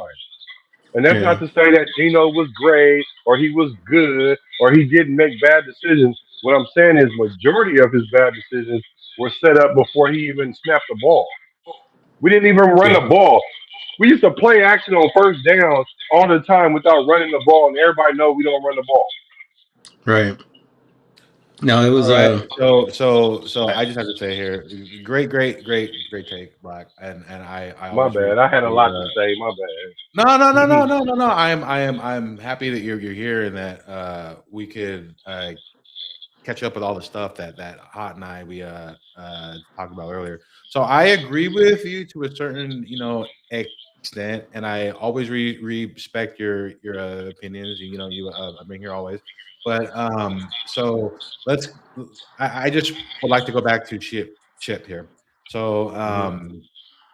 there was, the whole thing, about, oh well, Chip Kelly, he's running an horrible offense, and then there was also Chip's camp saying, well, Pete Carroll won't let him fully call the plays, and Pete was the final verdict on the hammer, that would sign off on the plays. So there's that too, which who knows, what's true. And then also with Gino, after Chip Kelly got, canned, and fired, Gino was still playing terrible, No, and I understand, like we had a bad O line and like all that too, but it's not just about Gino playing bad. Talent wise, it's not just that. It's just the way that he carried himself when he was doing bad, and I just don't want that type of player to be the one to mentor Mendoza if you're going to have that kind of attitude like that. And to your point, to saying where you believe Gino will be starting this season, um, I could kind of see somewhat of that being true, but I just kind of feel like that bridge has been burned, and I could also see another veteran guy coming who? in, to fill that void for Gino to start while Mhm. Mendoza has time to sit and learn. And but who knows? Maybe we'll draft him and Spytek and Kubiak's like, hey, we're gonna just roll with Mendoza day one, and then that's Mhm. how it will be. I'm just trying to say, I just kind of think the difference here is that even post Chip and Kelly, he was still playing horrible, and his attitude was a big thing for me. And as I said earlier, him flipping off the crowd and showing the bird, like that was the Yeah, sign done, yeah. there. No, 99% of the time I would agree with you on that. This is that 1% that you mother suckers don't know what's going on. Because I promise you on everything I love, if see this is what Chip Kelly was trying to do. He was trying to get Geno Smith out of there so he could get a quarterback that he liked. And Mhm. so I promise you, if he would have been the quarterback, if he would have been the offensive coordinator with Mendoza being the quarterback, our offense would have never looked anything like that. I promise you. Now, as far as Gino playing worse after the after Chip Kelly left, I'm about to look that up because I don't see that to be true, right? But Mhm. but but I'm not saying that you're wrong because I haven't really. I'm going off the eye test, right? What I'm thinking, Mhm. but I'll look it up in a few minutes. But like I said, I understand what you guys are saying about the flipping the. You can't do that as a quarterback, all that other stuff. But we had so many internal problems. It's a shame that we're blaming it on the quarterback when really we were having problems at, from the top. Right. Like I said, we win championships from the top down, not the player up. So Right. for us to sit there and say, "Oh, all these things culminated on Gino," and I'm like, "Well, what made Gino play like that? Because Gino wasn't like that before he got here. Right. Everybody know when you come to the Raiders, you're going to either uber thrive or you're going to be out the league. It's going to be one of the two things." And Right. so I think that's what happened with Gino. He got frustrated, and even the fan base got me to the point where I didn't even want to watch the Raiders no more. Not because of the Raiders, Mhm. because of the fan base. Because we were crying about turning the corner. We need to build a culture, and then we're building a culture. Then don't look at the record. Stop looking at the record. But even as far as burning bridges, then Max Crosby didn't burn like the bridge like twice. They've been talking about him leaving for the last 2 3 seasons now. So the burning the bridge thing, I don't care Mhm. about that when it comes to the Raider fans. I care about it for you. I care Right. about it your opinion, Western. I care about it when you say it, um, hot spot. But ultimately, if I was the quarterback in that position, I just would have Mhm. fell short right then, and I would have been running like this Mhm. Mhm. one time, just one time, because I've been so frustrated. Just so I I understand understood it. Gino's frustration. Yeah, I So understand the frustration. I'm just hoping for his sake that Yeah. he get a chance to come in and compete. And if he Right. loses in preseason to Mendoza, it is what it is. But Right. I'm not being the pro that he is. Yeah. He's never been an issue before now. Right. I'm Yeah. thinking that other than except for when he got socked in the jaw, and that was Hmm. hella long ago. And so I'm thinking if he come in, new slate, new offensive coordinator, somebody's not sabotaging him, then he will Hmm. thrive. Well, That's just you what I know, think. I don't doubt that too much. I mean, Kubiak when he got hired in Seattle, Gino was there, and you listen to his speech when he got hired. He didn't seem to be against Gino as a quarterback in the offense. So I mean, it's Hmm. not as if as a player he can't do it. And if Tom Brady and them say we're keeping Geno Smith and we're gonna give him a chance and da da da, da, they can rehabilitate his image if they really wanted to. Right? It's all about Yeah. want. Right? And is Gino going to play horribly under Kubiak? I don't think so. I think he would play it much better. I do think that Mhm. the bad offensive line, not having checkdowns from Chip Kelly, which I did not expect to have to happen. You were completely right about Chip Kelly. I was wrong. I thought that he would be able to kind of develop that offense from what he was doing at Ohio State for the pros, but he just kind of threw the Ohio State offense in there without really making any changes. I mean, even the splits were still set up for college. Um, so Yeah, that was surprising. I thought we were going I to was get a lot wrong better. too. Yeah. Hey, I'll always be honest here, and I'll always say, when I was wrong, I was super. I think I was the highest out of all three of us here on On Chip. Chip Kelly. Yeah. Yeah, and then that was just all bad, and but if you guys notice when Gino got popped in his jaw, he was quiet and he wasn't acting like that. So he needs to get popped in his jaw one more time. No, I'm just kidding. I'm just kidding. I'm just kidding. No, but hey, if Tom and Kubiak want to, keep, keep Gino, and if that's what they see, that's best going forward, then hey, I'm all for it. I trust the Listen, the I, front I think office. I think we should bring in, throw a couple dollars at a Kirk Cousins as a Give me backup. a hell yeah! Hell yeah. Oh. Now I would definitely like that better than Smith, and I just feel like, he would have, a better impact as a mentor. And I just feel like he he could do better than Gino, honestly. But hey, I could be wrong because Kubiak, knows, you know, um, Gino, right? So, it's tough to say. Yeah. Yeah. I love me some Kirk Cousins, and I don't know how much he has left, but I don't. Obviously, if he plays, we're in trouble anyway. I'm looking at like this quarterback situation as somebody who is gonna at max play the first 3 or 4 games and then hand it over to Mendoza, right? Um, because I just don't see any point in anything else. So we'll see. We'll see how that works out. Yeah. And then to what Bush Got Raiders problems saying with your here? audio, Black. Oh, okay. Yeah. Oh, Oh, you let him you let Gino play until he start looking like Gino last year. If he start looking like Gino last year, then you'd be like, all right, you got like one more start, bro. And then if he don't, then here comes Mendoza at somewhere in the middle of the game. Maybe Hmm. like you say, week 5, week 6. But like I said, I don't. Gino is a pro. He's a real pro.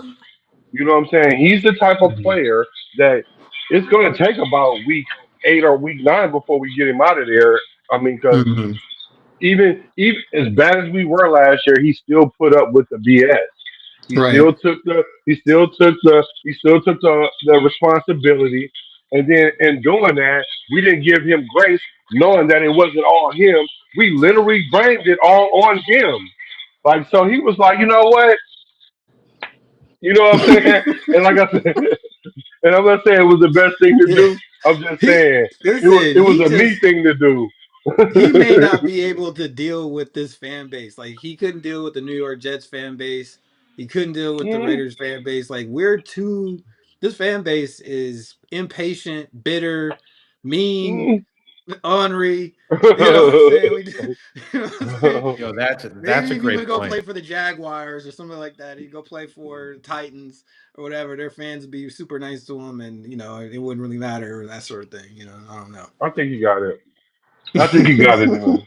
Yeah, that you know, hot that was a spot on. Yeah, that was spot on. You know, he just can't handle it. You know, I don't think that's what it was. absolutely agree with that Chat, there. chat, chat seems to be loving this cousins over Geno idea. But what you Hell thought no, about Yeah. cousins? y'all just saying that. I like. First of all, I've always been a proponent of you like that. I always like that. I like Cousins, right? Right. But he's another one of those quarterbacks. He's a 50-50 quarterback, but not in a sense like Geno, because Geno's just going to be 50-50 pretty much what he does, right? The Hmm. thing about Cousins, Cousins is going to either be really, really high or he's Hmm. going to be not really, really low, but he's going to be like, get him out of here. Like, we'll be like, Right. get him out of here. He will not survive if he gets to throwing like hella picks. And Right. then you talking about personality. His personality is the one that don't really fit because his personality don't really fit anywhere. You know what I'm saying? But he's a competent quarterback. If we didn't have a Geno Smith, then I would be like, okay, I can see kicking the tires on him as long as we don't put AOC out there. You know what I'm saying? Hmm. So, but if we got Geno Smith, we owe it to him to give him another chance to shoot himself in the leg if he was to show us that that's what he really was last year. Which Hmm. I don't think that was a good a good I don't know what's the word I'm looking for. I don't think that was a good showing of who he was. It's not a good Right. representation because of we were being sabotaged. We literally heard that Chip Kelly was calling plays that they wasn't practicing or didn't even know about. Like you can't do that to a quarterback. You can't. You Yeah. can't. I mean, the game plan was faulty. To go into the week, right? Like we got out coached every week, Every week. so that's not great.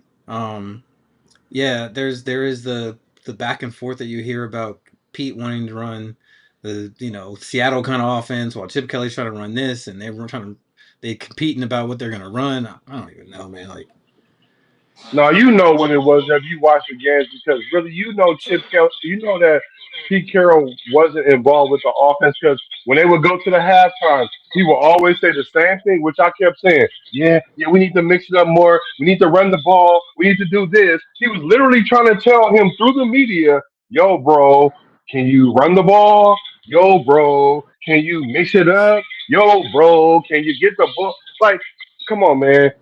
And so Pete Carroll was thinking, okay, if I separate myself from Chip Kelly, they'll get rid of Chip Kelly, which they did, right?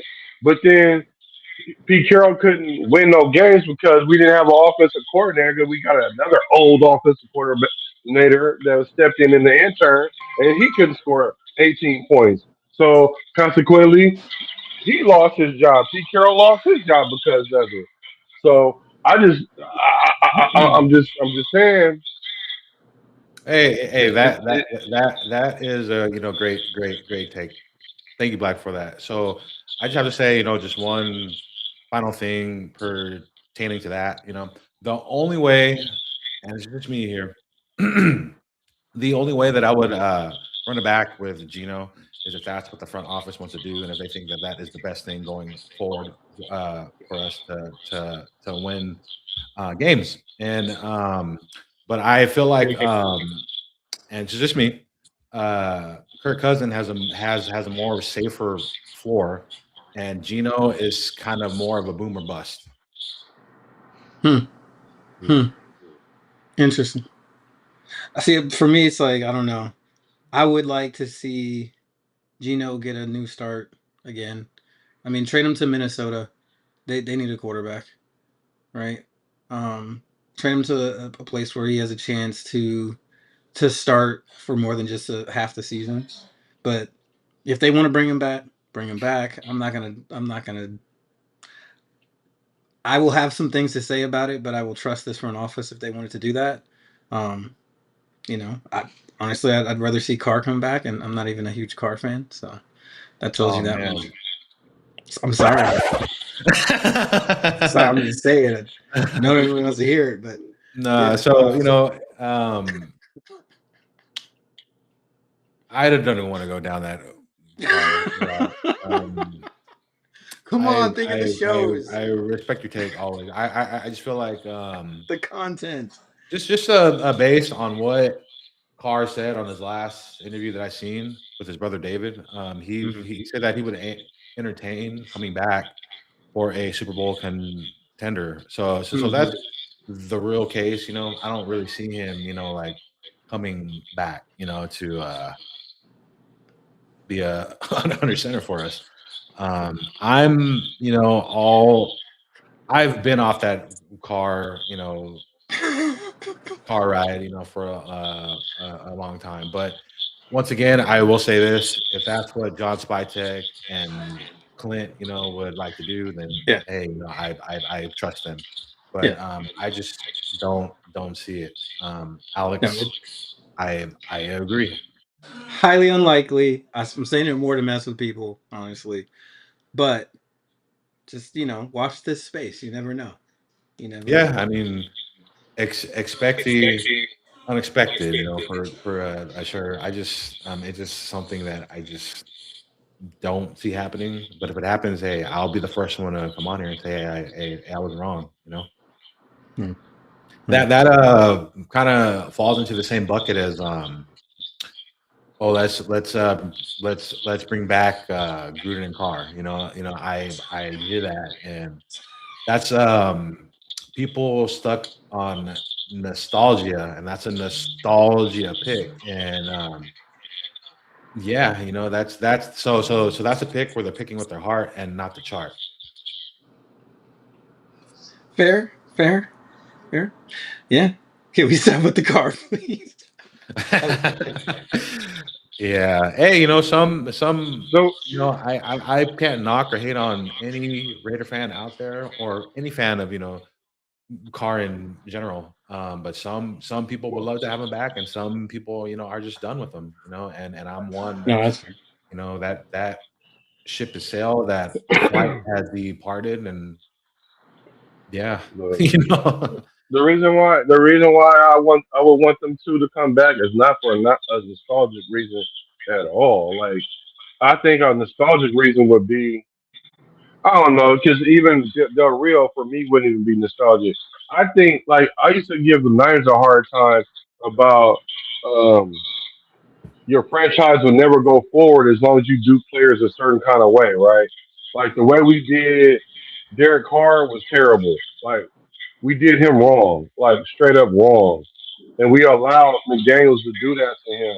So the reason why I would have want Carr to come back is because we did him wrong to kind of Mhm. reconcile that. Same thing with Gruden. We know dang well we were in full mode with Gruden, so they stole Gruden, the league did from us. So to make things right, put him back where he was before they derailed us. You know what I'm saying? Because we were Mhm. really building momentum. So that's the reason why I would want them two back. Other than that, I mean, even with Gruden on the table, I still kind of like the hiring of Kubiak because with Gruden, we would kind of have to start all over again and get the engine going again. Because remember, we started Mhm. off 4-12, and then Mhm. we went, then we started. So we had a couple losing seasons. Then we kind of bust through, and then when we started kind of get our mojo, then they snatched the rug from under us. So Mhm. I just Yeah. wouldn't want to wait that long with Gruden. I just think Clint gonna come in and try to Mhm. hit the ground running with us. Like that's what Right. I think. Yeah. Well, yeah. It's about what he can teach. See, for Carr to me, the only reason why he would make any sense is because he's comfortable in the building, right?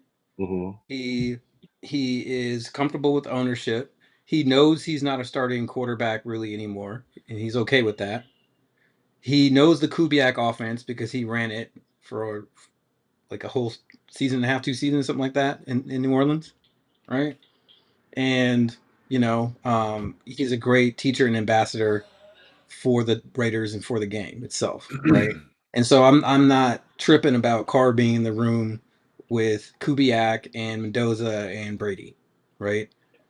Now, is he gonna win us a bunch of football games? No, I don't think so, right? But the backup quarterback on this team should not be looked at as someone who's going to win us a bunch of games, right? It should be looked at as somebody who can help with Mendoza and start in a spot, maybe start the first couple games of the season while Mendoza gets ready, and it shouldn't be about wins and losses, right? So Yeah. in that Right. case, Carr fits in. If you're looking for Carr to come in and win the Super Bowl, then that's not the point, right? So that's how I look at it. Now, highly unlikely. Just throwing it out there. Just throwing Yeah. it. I just got to go back to Ray the Hole's comment here. So I read that and I smiled because not only did the wheels fall off of the car, right? That car is a salvage title now, and it'll never be the same. Oh my God. You know, some of Salvage my title best is a cars. good deal. So I was about to say some of my best cars would have this title, but it's That's okay right. though. Get you that salvage title and ride that bucket until you can get a loan for a new It car. don't ride no more, right? Oh man, yes, he is a Raider. He is a Raider. He will always be a Raider. He He will. Yeah, I mean, all-time leader in passing yards and all kind of stuff. Dude has records with this team, so you know, there we go. yeah. Boyer Christ said perfectly said about Derek Carr. Yes. Yeah. So anything else you guys would like to share or say to the chat before we Yeah, I just want head to out? say when Chip Kelly left the building, Geno Smith had 6 touchdowns, 4 interceptions. He did end the game. He did end the season with 19 touchdowns, 17 interceptions, which is a miracle considering all the pick sixes. All the 3 interception games he had last year. And as bad as we thought, you would think that he had more interceptions than touchdowns. It goes to the 50-50 thing. And he struggled all year and still ended up a little bit above 50-50. So what that tells me is there's more game in that arm. I'm telling you. There's Hmm. more game there. Yeah, no, man, the stats hold up there. It's not that far off of what Sam Darnold did. So, And I like him better than Sam Darnold. Sam Darnold just got in the right situation because Sam Darnold ain't that good. He's cool, but he ain't that good. He ain't that good. yeah. Because So I he's bet gonna you be. watch him next year. Watch how he play now. Watch how he play without Kubiak. Watch. That'll be interesting. I think Kubiak is a Sure. is a big difference maker. So yeah. For sure. For sure. I'll But just say don't this get me one. don't but don't get me mad. He did his part though. Not to knock Sam Darnold because they bounced him around the league and he found him a place and got him a chip. So at the end of the Hmm. day, he sees the moment. Don't get me wrong. He didn't lose the game for him. You know what I'm saying? So at the end of the day, you know, a lot of quarterbacks will want his career, but I'm just saying, as far as his talent wise, it's not like it's Geno Smith here and Sam Darnold is up here. It's not like that. It's not. Hmm. Hmm. That's fair. That's fair. I just would like to thank Geno Smith and Pete Carroll for the number one pick. And thank you. And, No, you think Chip Kelly? You thinking the wrong person. Thank Chip Kelly. JSN. Oh man. Bush Raider says Gino throws in a double and triple coverage and throws it away on fourth down to protect his completion percentage because it was probably No, part of his nobody does contract. that. That's all Nobody you, does Black. that. That's all you, Nobody Black. does that. Nobody I don't does understand that. how's throwing it away protecting his completion Yeah, percentage. Just nobody does that, man. That's a fan tech, and I love you, and I understand what you're saying, but that is not what's going through a quarterback mind when he got 250-pound grown men that's paying other grown people bills running after him. Let me protect my stats, and I'm gonna throw it away or throw it in double coverage. look, if you got a play call and Chip Kelly's sitting there telling you this guy should spring open, so throw it to him, and you don't have no out route, or you don't have no check down, you're either going to get sacked hella times or you got to throw it in the double coverage. Gino started the season throwing it in double coverage. Everybody was talking about why is he throwing it in double coverage. If you go look at the all 22, because that's the only receiver that was supposed to be open this play, and their defenses was already on the guy, but Gino's trying to make a play anyway and throw it to a guy. Okay, so he stopped throwing into it in double coverage because everybody was complaining. Then Gio's holding the ball too long. And I'm like, well, who was he supposed to throw it to? With a double coverage? Like he was damned if he do, damned if he don't. And 19 touchdowns, 17 interceptions. Actually, I'm actually more proud of him than I was before because I was like, all things considering, you still have more touchdowns than interceptions, But considering how see, we thought he played. I don't think that this comment is true. Sam is much better at slipping out of the pocket and extending plays than Gino. I don't think Who? that's true. Sam, he's saying Sam Darnold is more Sam Darnold. elusive or Definitely better. not. Better. I don't think that's true. I think what you saw was that the Seattle offensive line, even when they failed, they knew how to fail. Right? Right. You can give up quick pressure as a guard, but you can't give up quick pressure to the inside as a guard. Right? Right. Right. Like as a tackle, you can get beat, but you can't get beat to the inside immediately, right? Like so, like off when Seattle's offensive line got beat, they got beat the right way. Our offensive line was so badly coached and didn't know what they were doing. They were getting beat in ways where Gino had no shot on the play, right? Never. So You're right.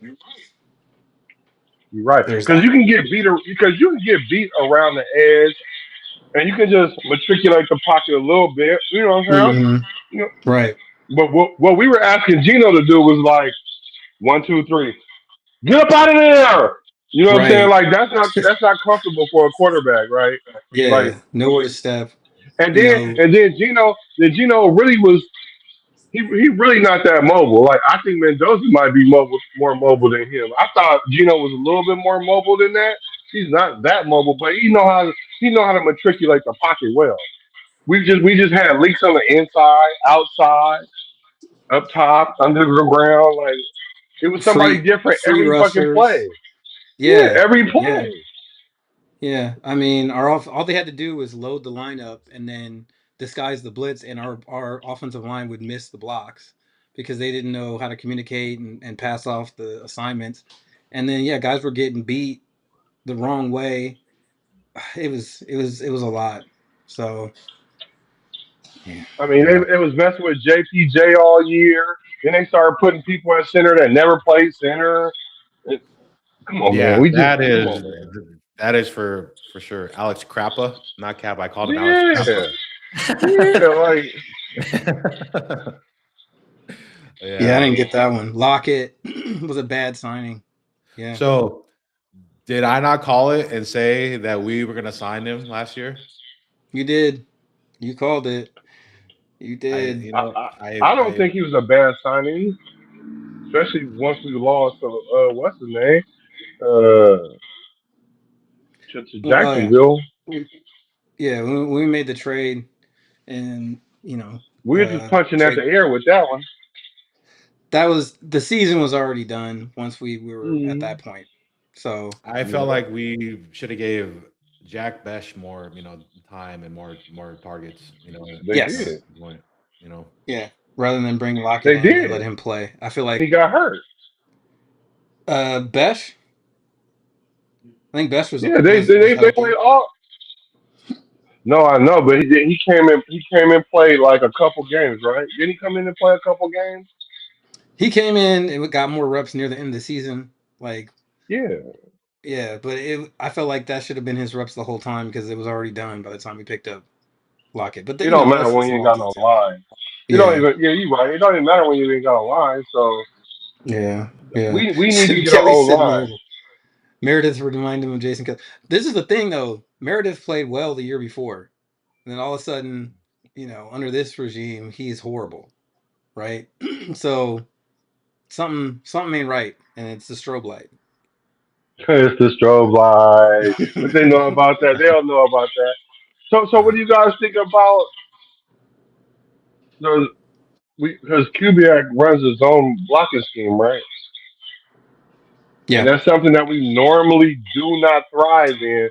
Although, it's grumblings that uh, we had a year where we did we were somewhat successful because we kind of did half the year with the zone and the half year we did, and then we kind of mixed it up with Josh Jacobs.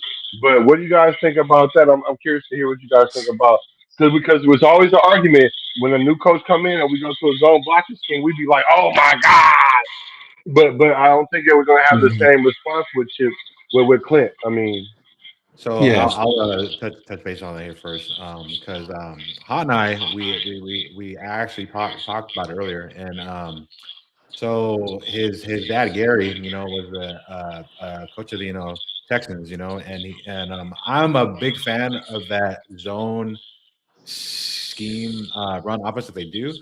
And if you remember what his dad Gary did with Arian Foster, it was he had that boy going, he was juiced, and yeah, I picture that same thing but with Genty.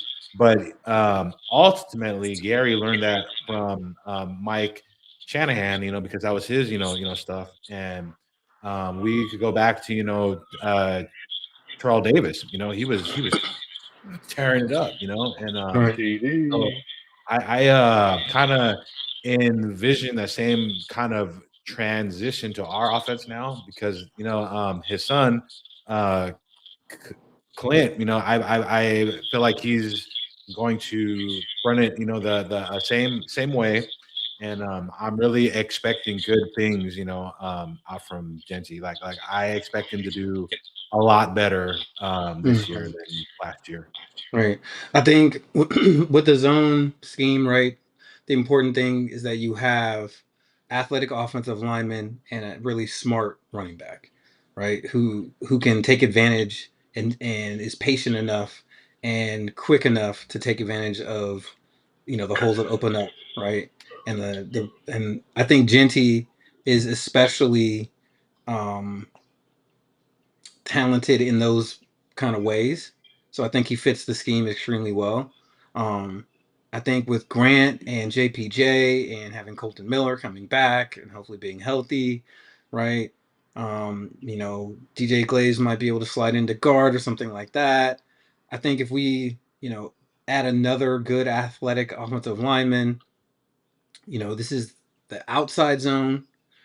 So being able to kind of stretch the defense horizontally to create seams for what Bowers wants to do going up the seams and what Mayer can do. I think Mayer's going to be a huge part of what we do, right?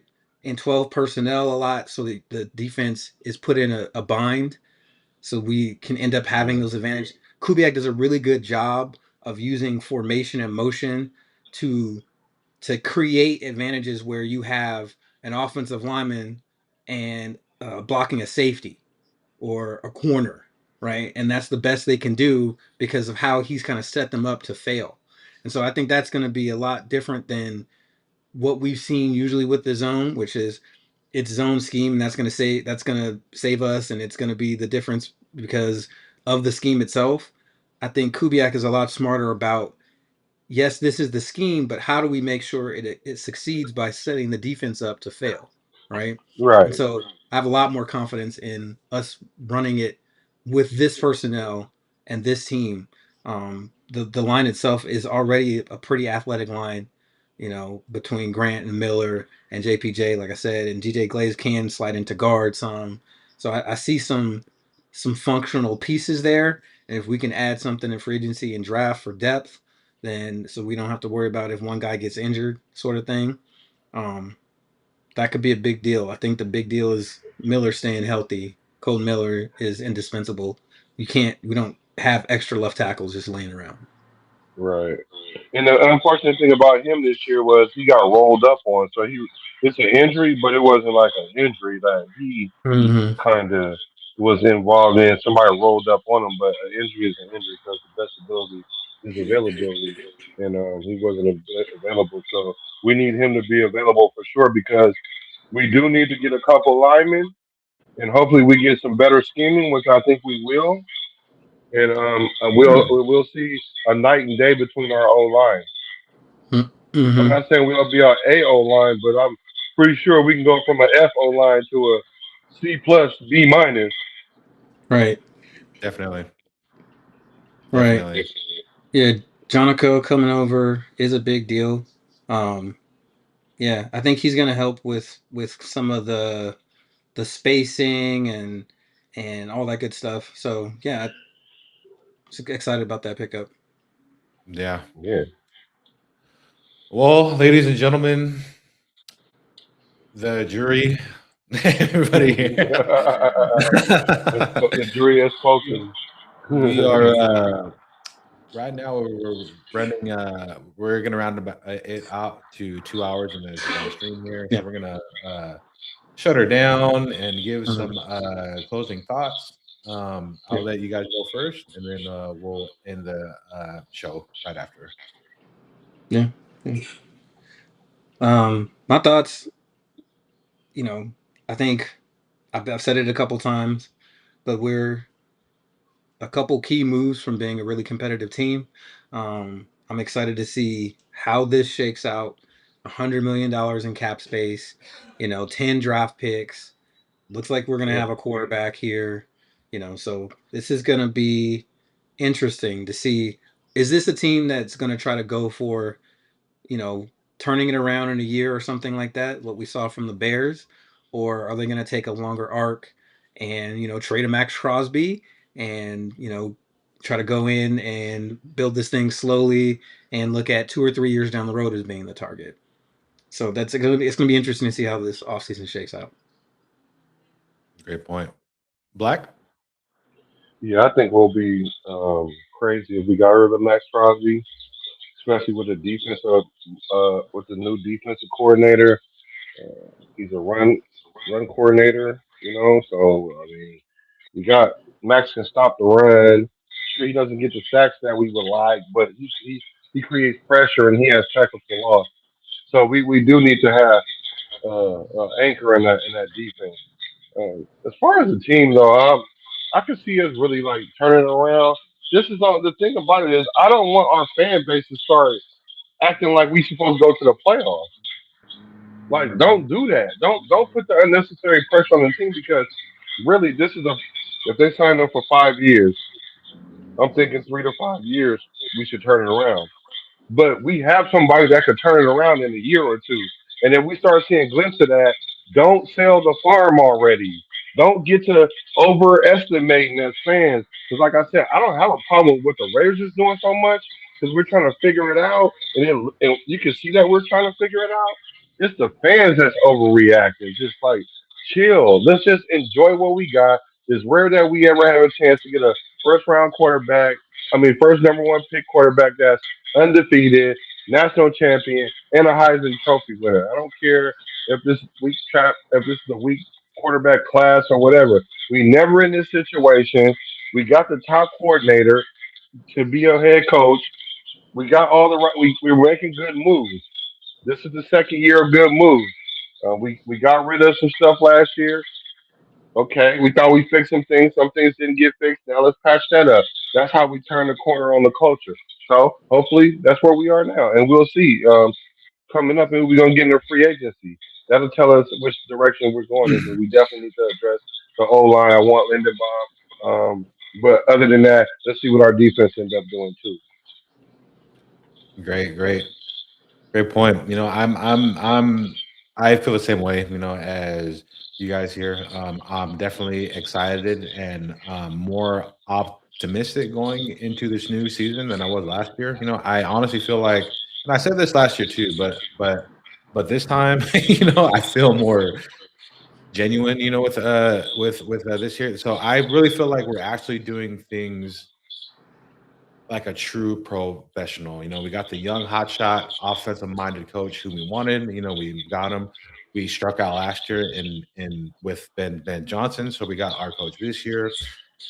He's building his staff, and we're doing it the right way, where we just don't hire, a GM, a coach, an OC, and say, okay, here, go, gel. So the Clint is picking his staff, and we're doing it the right way. I have a lot of confidence in uh, John Spytek too, and I say it more this year than last year, because I honestly believe not only the first round draft pick and the cap space we have, but the chemistry that John Spytek had with his dad Gary while they were all in Denver. I'm sure his son Clint asked his dad. He's like, "Hey, so what's going on with John? How was he over there?" And as Gary said it in an interview. He said John Spytek is a great guy. He knows what he's doing, and I just honestly feel more so than last year that we're actually riding the ship in the correct way. I'm excited for our first round draft pick that I'm 99.9% sure we're going to get in Fernando Mendoza. I'm really, really high on that kid. And I'm interested to see, how this unfolds with Max. At the end of the day, I love him, you love him, we all love him, nation loves him. I would like to, keep him, but I'm tired of all the cryptic nonsense he's doing. Is you stay or you don't want to be here. And I always say no player is bigger than the shield. I don't care who you are. And I'm just excited though, as a whole, going into the draft, the free agency, and I can't wait for preseason football. Let's go. Let's go. I just have one thing though. It's like people are getting on Max, and everybody say no one's bigger than the Shield. Okay, that's true. But where are you guys seeing Max coming out saying these things? What I'm hearing is all these outlets are saying these things about Max, and Max has to always address it and be like, "Oh no, that's not what it is. I got the Raider tag. My daughter is here. I just built my dream home." He always got to qualify himself that he didn't say something, and everybody keeps saying, "Man, if he wants to go, let him go." Like he never said he wants to go. Like I don't understand like where There. people are getting that from because the narrative, the, as soon as the Raiders start looking funky, he's on his way to Detroit. Like at first it was funny, and then the second year that they said that, people kind of believed it. And then this year everybody was like, "Well, fuck, I mean, forget him, let him go."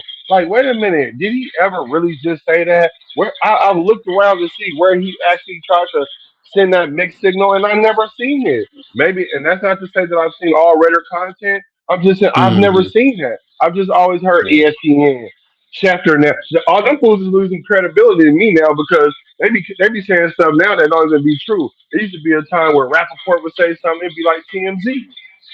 Nah, y'all tripping now. I don't know what y'all on. Maybe because Okay. y'all don't want to see the Raiders be good again. Okay. So, Fair. great. A point black. Hot and I touched on this earlier. So, Yeah. Here he goes. all right, all right. So, look. Okay, this is the no holds Exhibit A. barred right here. Right here on Max Crosby here, right? So it all started with Jay Glazer, right? Saying, "Oh yeah, this and that and that." He was, upset because we benched him for the last two games, right? And then um, he comes out later. Jay Glazer comes out saying, "Oh well, it wasn't Max who said it. It was me."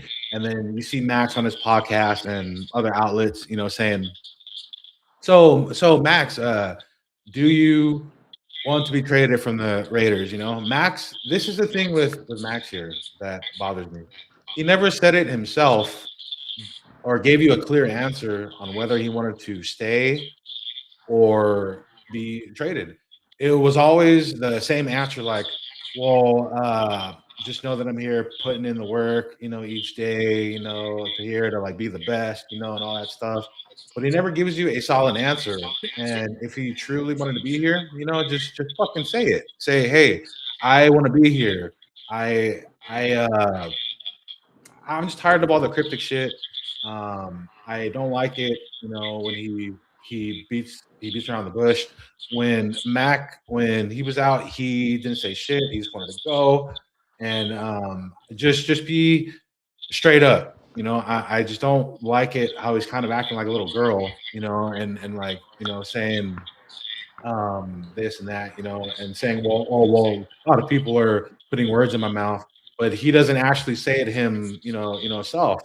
And to Alex's point here, yes, like he never fully denied it, and that's just how I feel, And Max, I love you. I know you're not watching right now because we're like a small mom and pop shop here, but just Man, but just in case if you are, I'm tired of that shit.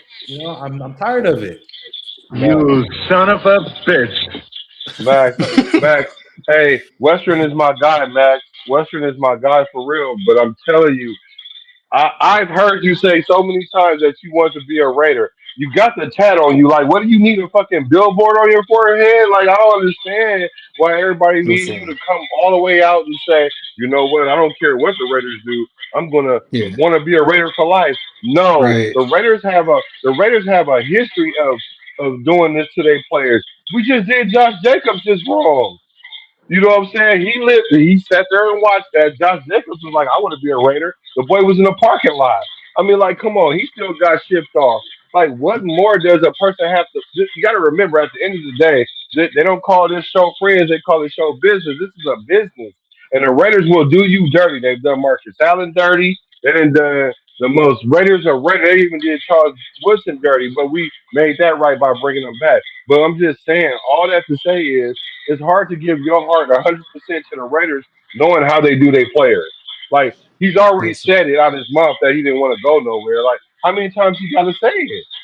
He also opened his mouth too much, and talked Right? put it chimed in on who should be the coach, and that didn't work out too damn well. Yeah, that So didn't at work this out point, well. Yeah, if he wants to be quiet and not say anything and just train, then that's that's fine what with he me, said. right? That's what he said. Now, I haven't heard directly from him he wanted to be traded. The things I have heard have been about how he wants to be committed to playing football, how he wants to be a Raider for life, how he bought his house here, loves Las Vegas, loves the fans. Now, is he not fully committed, to moving forward because there are issues that he wants to see how it works out? Probably. I wouldn't be right now be like I want to be here no matter what the hell what, no matter what happens, hell Right? or high water either, right? Because No, why would you? Look we're at the how things have Raiders. gone, right? Yeah. So just Yeah. the fact that he is not asking to be traded and doesn't want to Right. should tell you enough. This has been a Right. shitty team who's had shitty coaching and who's been shitty. Okay. Yeah. So the fact that he wants to be here says a lot, right? The fact I that just he's not don't, asking out says a lot. I just don't want his all the extra shit. I don't want that to hinder our team going forward. I we This don't need good this good this great teams distraction, have and issues. Great teams have personality issues. Great coaches handle those. Nobody knew Right. AB was crazy until he left Pittsburgh. Okay? Right. They won with that dude in the locker room. You Right. sometimes you got to win with guys who aren't exactly perfect. Does well, he Max Right. want got to hit be by seen? the Does first Max hit, want and to be that seen fucking and act don't like hit he him. doesn't want to be seen? I'm If just kidding. Max didn't really want to be seen, he wouldn't have a podcast. So he does want to be seen, right? That's one Right. So thing there's some of too. that. I I get with the that. podcast stuff, man. Focus on the season, man. But see, Players Yeah, this I is the agree injuries, with that. thing. But that's you being a traditionalist though, You yeah, right? got to work yeah. with the players the way they are. The I'm the dude same has seven way. and a half sacks and a billion pressures. That'll, sacks Look, are I lucky. Pressures are real. So that will probably turn itself around next year. A lot of those sacks will turn back Bro. into. I mean, those pressures turn back into sacks. Same thing with Tyree. Tyree's probably going to break out next year because he had a lot of pressures this year. So like that kind of stuff to me is just a bunch of noise about how things are going to shake out because of odds and that sort of thing, right? But he performs on the right. field, he shows up, he's almost always available, right? Yeah. So he's not going anywhere unless we trade him. Yeah. If we Right. don't trade him, he's going to show up. He was mad about not being able to play the last couple games with a bad knee, so he's not sitting Right. out. Right. Yeah, And then and they like I got on said his bit. earlier, Then they got on him. Then they got on him last year because it was like, well, he went and left early to go get the surgery. Look at him, quit on the team. And then when he sat there and got mad because they took him out, which they should have took him out, then they looked at him in a negative sense on that. And I was like, well, Max can't win for losing this situation. Like he just recently said, I'm just gonna shut up, I'm gonna show up, and I'm gonna show out because that's the only thing you can do at this point. Because trying to be the number one advocate of the incoming coach, bro, you're not a cheerleader. You're not a good cheerleader because you're like 0 for 2 already. Like, don't do it no more, right? Because that does make you look bad. Because you're right. Because I'm not saying you're wrong, Western, for that. Because all that stuff adds up to the locker room too. You know what I'm saying? Because now you thinking you're better than everybody else, and you don't want you to beat above the shield like you guys say. So I understand that. I just think that Max is just enduring this, and we're doing him the same way like Derek Carr. Like, there's no reason why we should hate Derek Carr as a Raider. Any Raider, I don't care. I don't care. We should never hate Derek Carr. He the one kept us relevant for hella years. Yeah. Who knows if Max told, Jay Glazer, what, all that stuff, right? And then it wasn't supposed to like come out, and then Max is kind of like re-backing on it, like who knows? I'm just tired of Yeah, me. It seems like there's always something with Max each season. We gave him his money, you know. I just don't, I'm just tired of all that extra, nonsense, what did he Listen, do? you want and that media stuff to get quiet. Let the Raiders turn it around. Let's go into Kansas City and whoop their ass on yeah, national TV, and the media will start talking different about this team. Yeah, All right, that's true. Yeah, it'll stop yeah, being we got to trade Mac Crosby and we're a dumpster fire and Crosby this and that. The media yeah, just needs something to talk about, and us being a whipping boy is an easy thing to get clicks, but we got to yeah, turn it around. We got to win on the yeah, yeah. field. We're So. we're definitely low yeah. hanging fruit. Mhm.